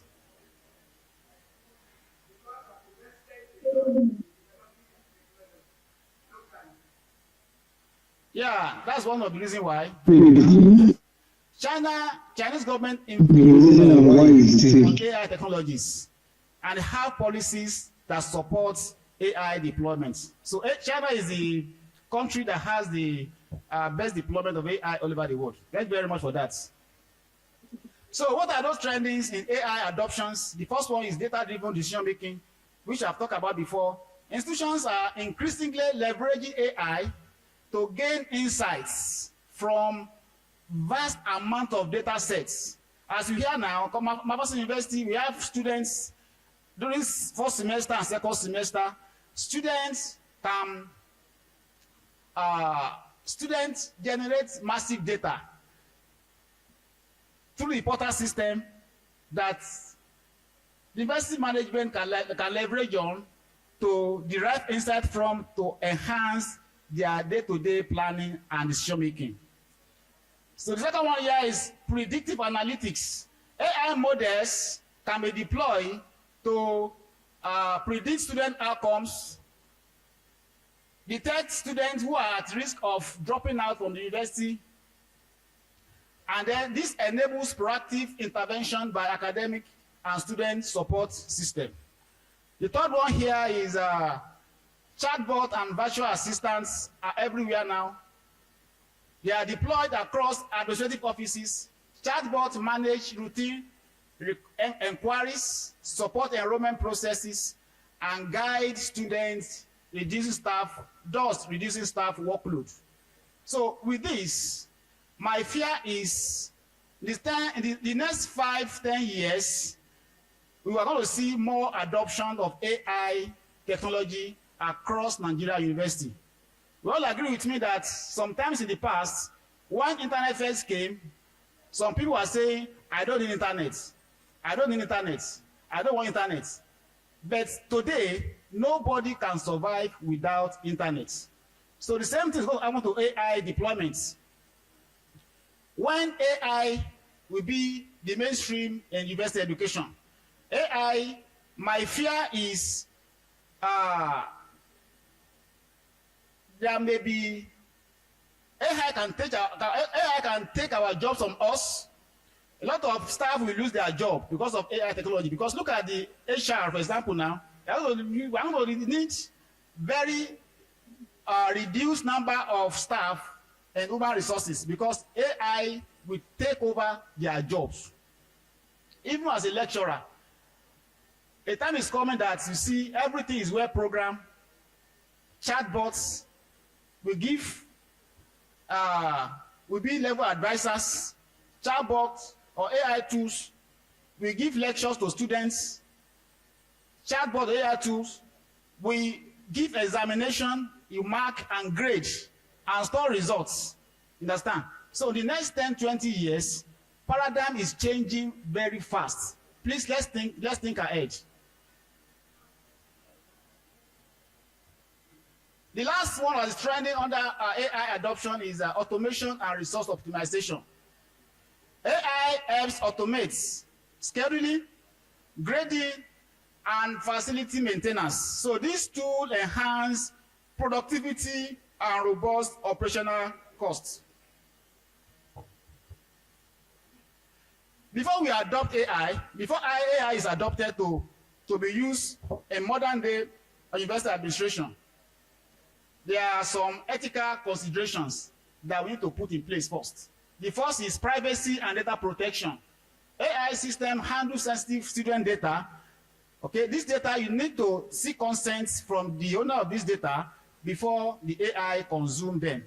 So ethical AI use requires strict adherence to privacy regulations and ensuring informed consent and secure data handling before you put data on the AI. Then, in some cases, the AI models can be biased in some cases. They can be biased. That's bias reporting.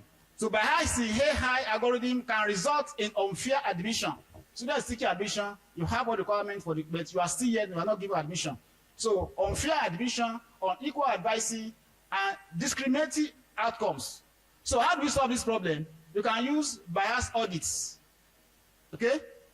You can use bias audits to checkmate the AI model for that.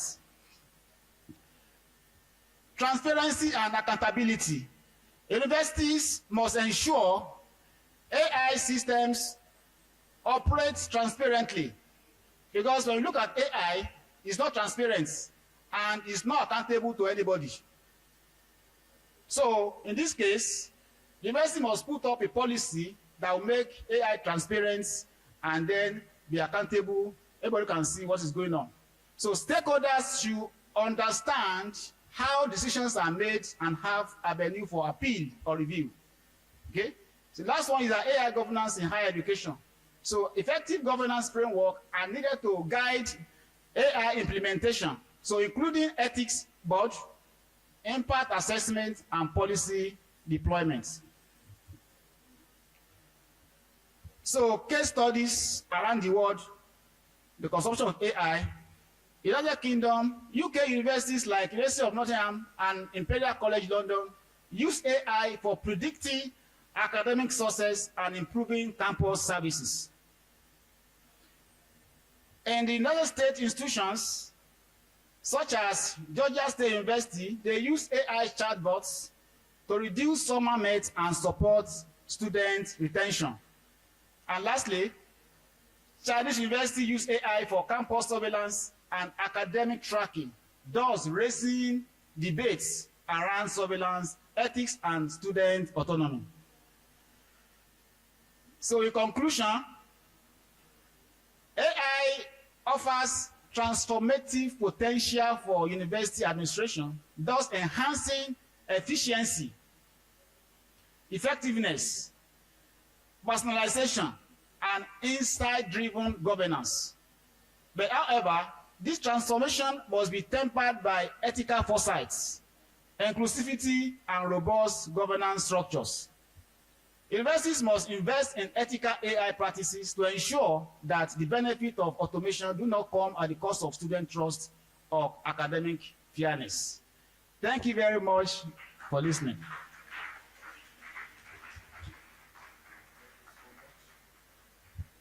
Thank you so much.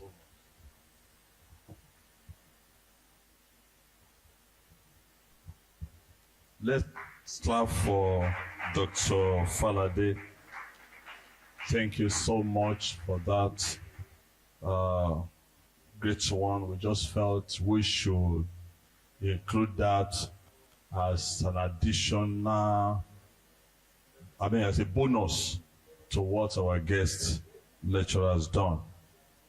Let me quickly give my closing remarks and then we can be on our way. Anything? Okay, thank you very much. Okay, question. Okay, question for Dr. Falade. Can you give him a microphone? Get the microphone for him.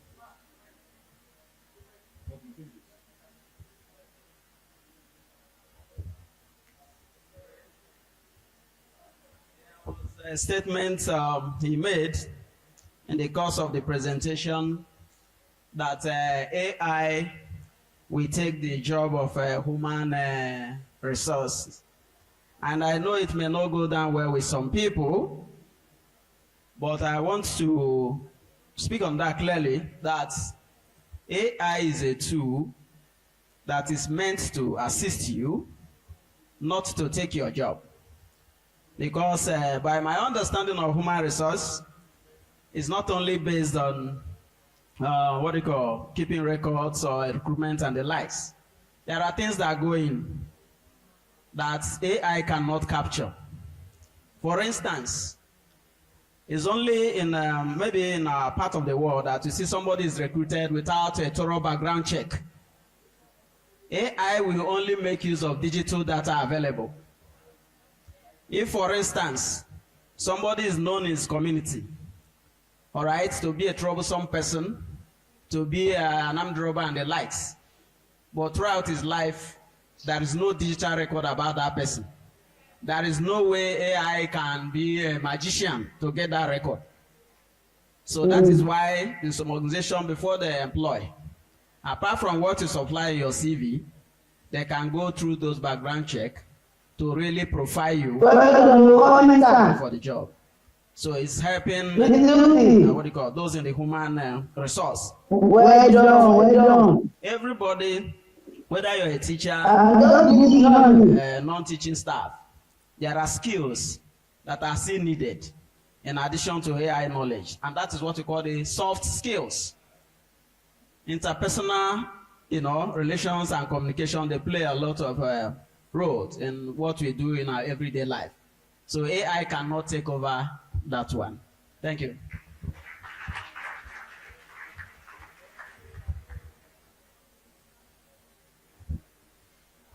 Thank you very much, Dr. Ibam. Let's be rest assured, AI is not here to take a job. We still have a lot to do, but AI can enhance our efficiency, our effectiveness, and our productivity. So thank you very much for that, sir. Thank you so much. Or if there's any other question, we'll probably treat them on our platform because of so many of our people are traveling. Our people are traveling back to Ota. Covenant University, and some other people. And our guest lecturer is also traveling back to Ekiti this evening. So please, let's just release them. If there's any other question, pass them across to us. If we can't handle them, we'll pass it over to them. And AI will help us to... Thank you very much. So here's my closing remarks. The Vice Chancellor and the VC and other management staff, our representatives of registrars of other universities, our deans and directors, distinguished guest lecturers, members of the university committee, and people who are joining online, esteemed guests, ladies and gentlemen.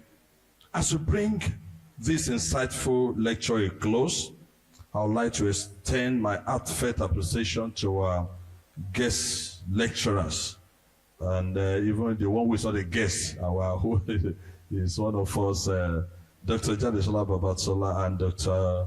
Adeshola Falade, and even all you, the attendees, who actively participated, because the questions you have asked has also contributed to the success of this program. The theme discourse, Challenges of University Administration in Nigeria and the Registry on a Rescue Mission, highlights both the hurdles we face and the pivotal role that our registries play in steering our institution towards excellence.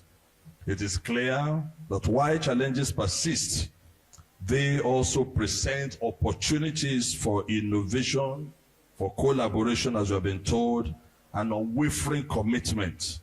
As custodians of academic integrity and administrative efficiency, the registry stands as a beacon of hope, guiding us through these complexities with professionalism and dedication. Let us carry forward the ideas and solutions that have been shared today, committed to transforming our administrative practices for the betterment of our various universities and the nation as a whole. Thank you all once again for your valuable participation.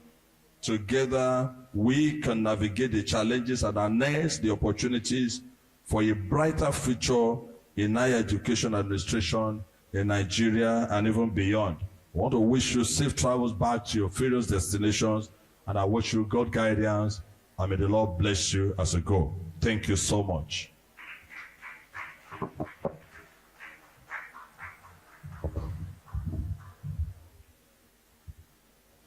The registrar, with due respect to you, may I humbly request the prayer of members of our local organizing committee to please step out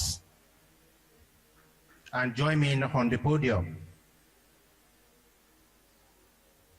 Members of our local organizing committee, Mrs. Adewumi, Mrs. Adeshida,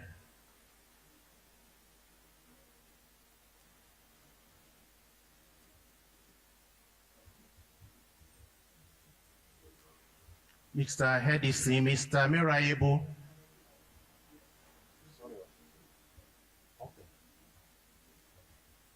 Well, thank you very much.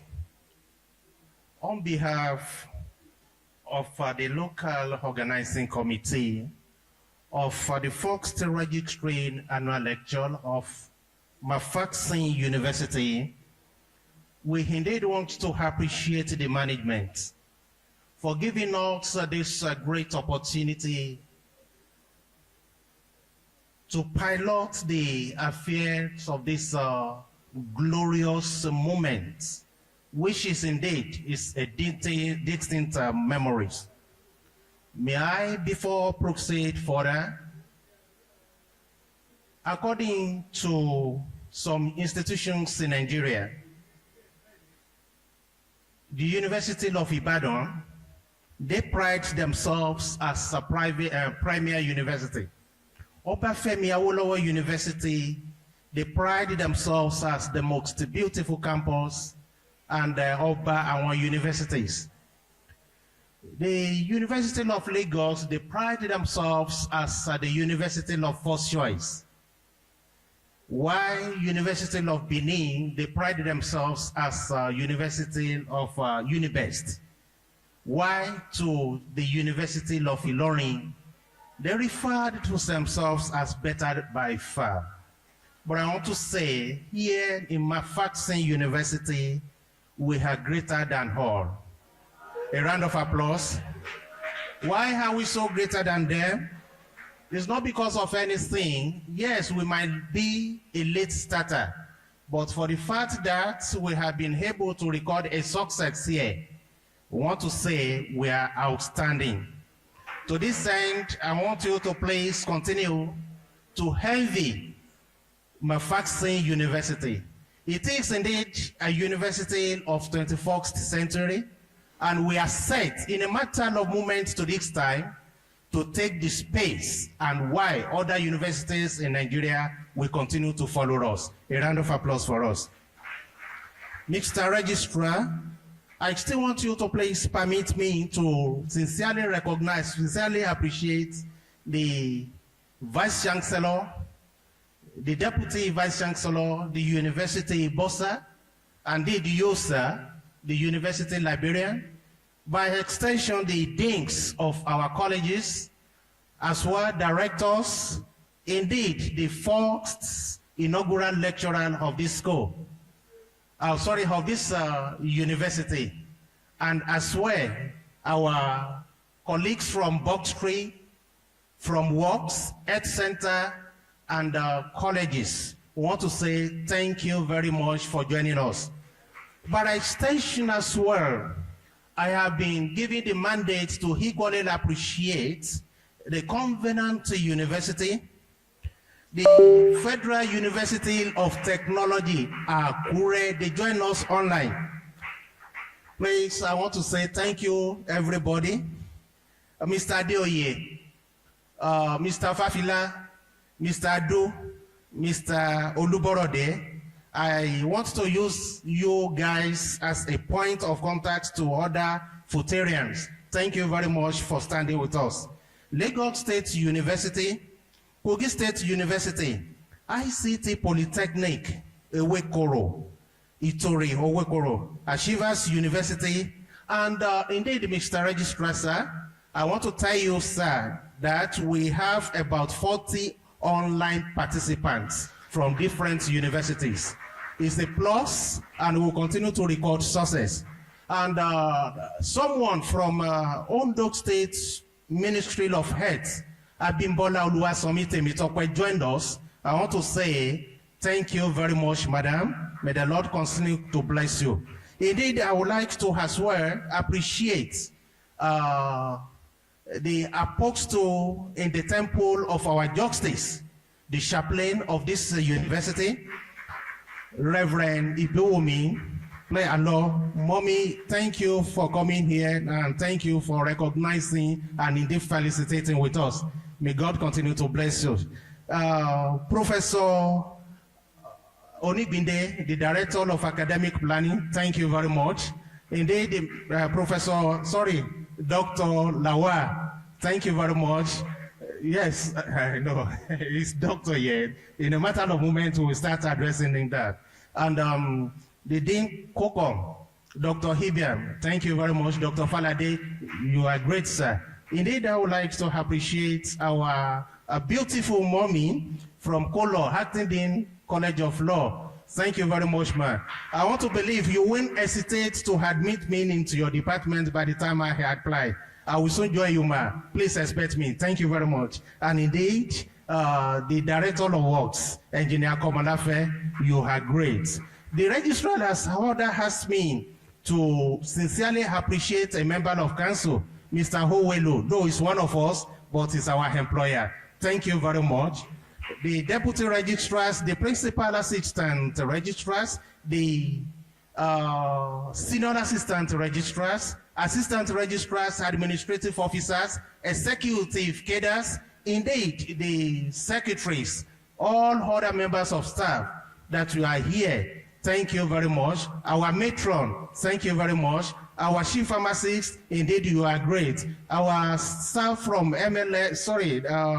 Medical Lab, entire Health Center, I want to say thank you very much. Other lecturers that I will not be able to continue to mention, I indeed appreciate you. Please let me with due respect, I appreciate our officer from audit department, Mr. Lani Pekun. You have been very fantastic. May the Lord continue to bless you. And that Lord that I want to say, may the Lord bless that womb that conceived you. Members of the technical crew, I appreciate you. The registrar asked me to say, thank you very much. Next year is another date in history. It is going to be glorious.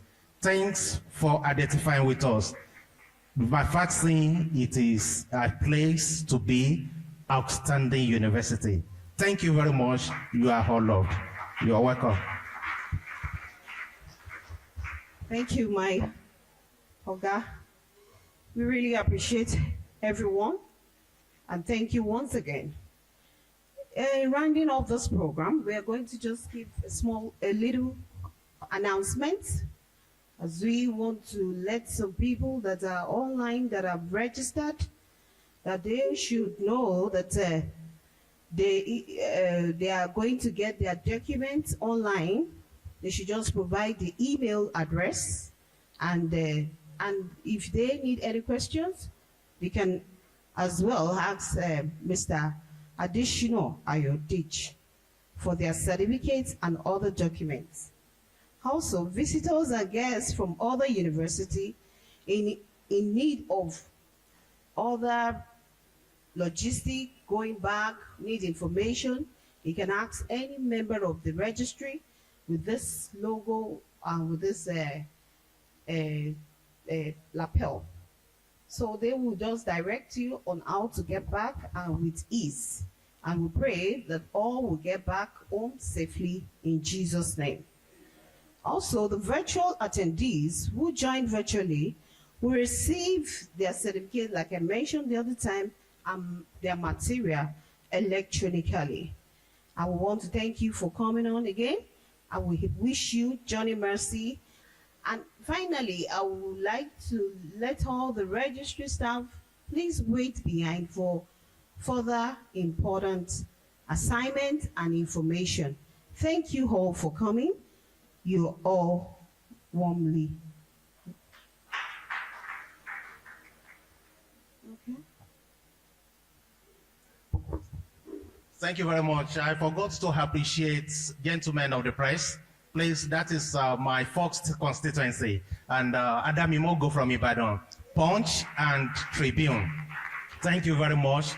You are all welcome. And some other online newspapers, you are sincerely welcome to this program. Thank you very much. Equally, please, the guest lecturer, before stepping out, we are going to break it into sections. Those that wants to snap with him, they will be here in a matter of moment. Please get ready. Thank you very much, everybody, for coming. Thank you very much.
Society of God, we begin with Nigeria.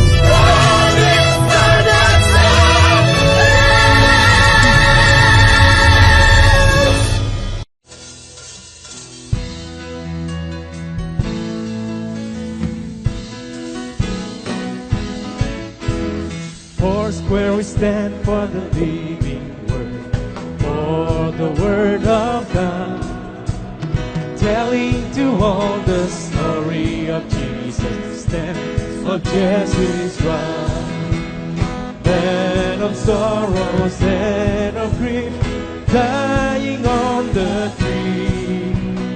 Mighty Redeemer, glorious Savior, Jesus of Calvary. Preach the four-square gospel, the four-square gospel. Clear, let the four-square message ring. Jesus only Savior, baptizer and healer. Jesus the coming King. Unfurl your banners and forward go. Oh, you ransom hope. Trusting in Jesus, mighty baptized with the Holy Ghost. Lion of Judah, King of kings, Lord of lords is He. Clothing His church with power to witness, leading to victory. Preach the four-square gospel, the four-square gospel. Clear, let the four-square message ring. Jesus only Savior, baptizer and healer. Jesus the coming. Last time. Preach the four-square gospel, the four-square gospel. Here let the four-square message ring. Jesus only Savior, baptizer and healer. Jesus the coming King. Jesus only Savior, baptizer and healer. Jesus the coming King. Nigeria, we hail thee, our own dear native land. Though tribe and tongue may differ, in brotherhood we stand. Nigerians old and proud to serve our sovereign motherland. Our flag shall be a symbol that truth and justice reign. In peace all battle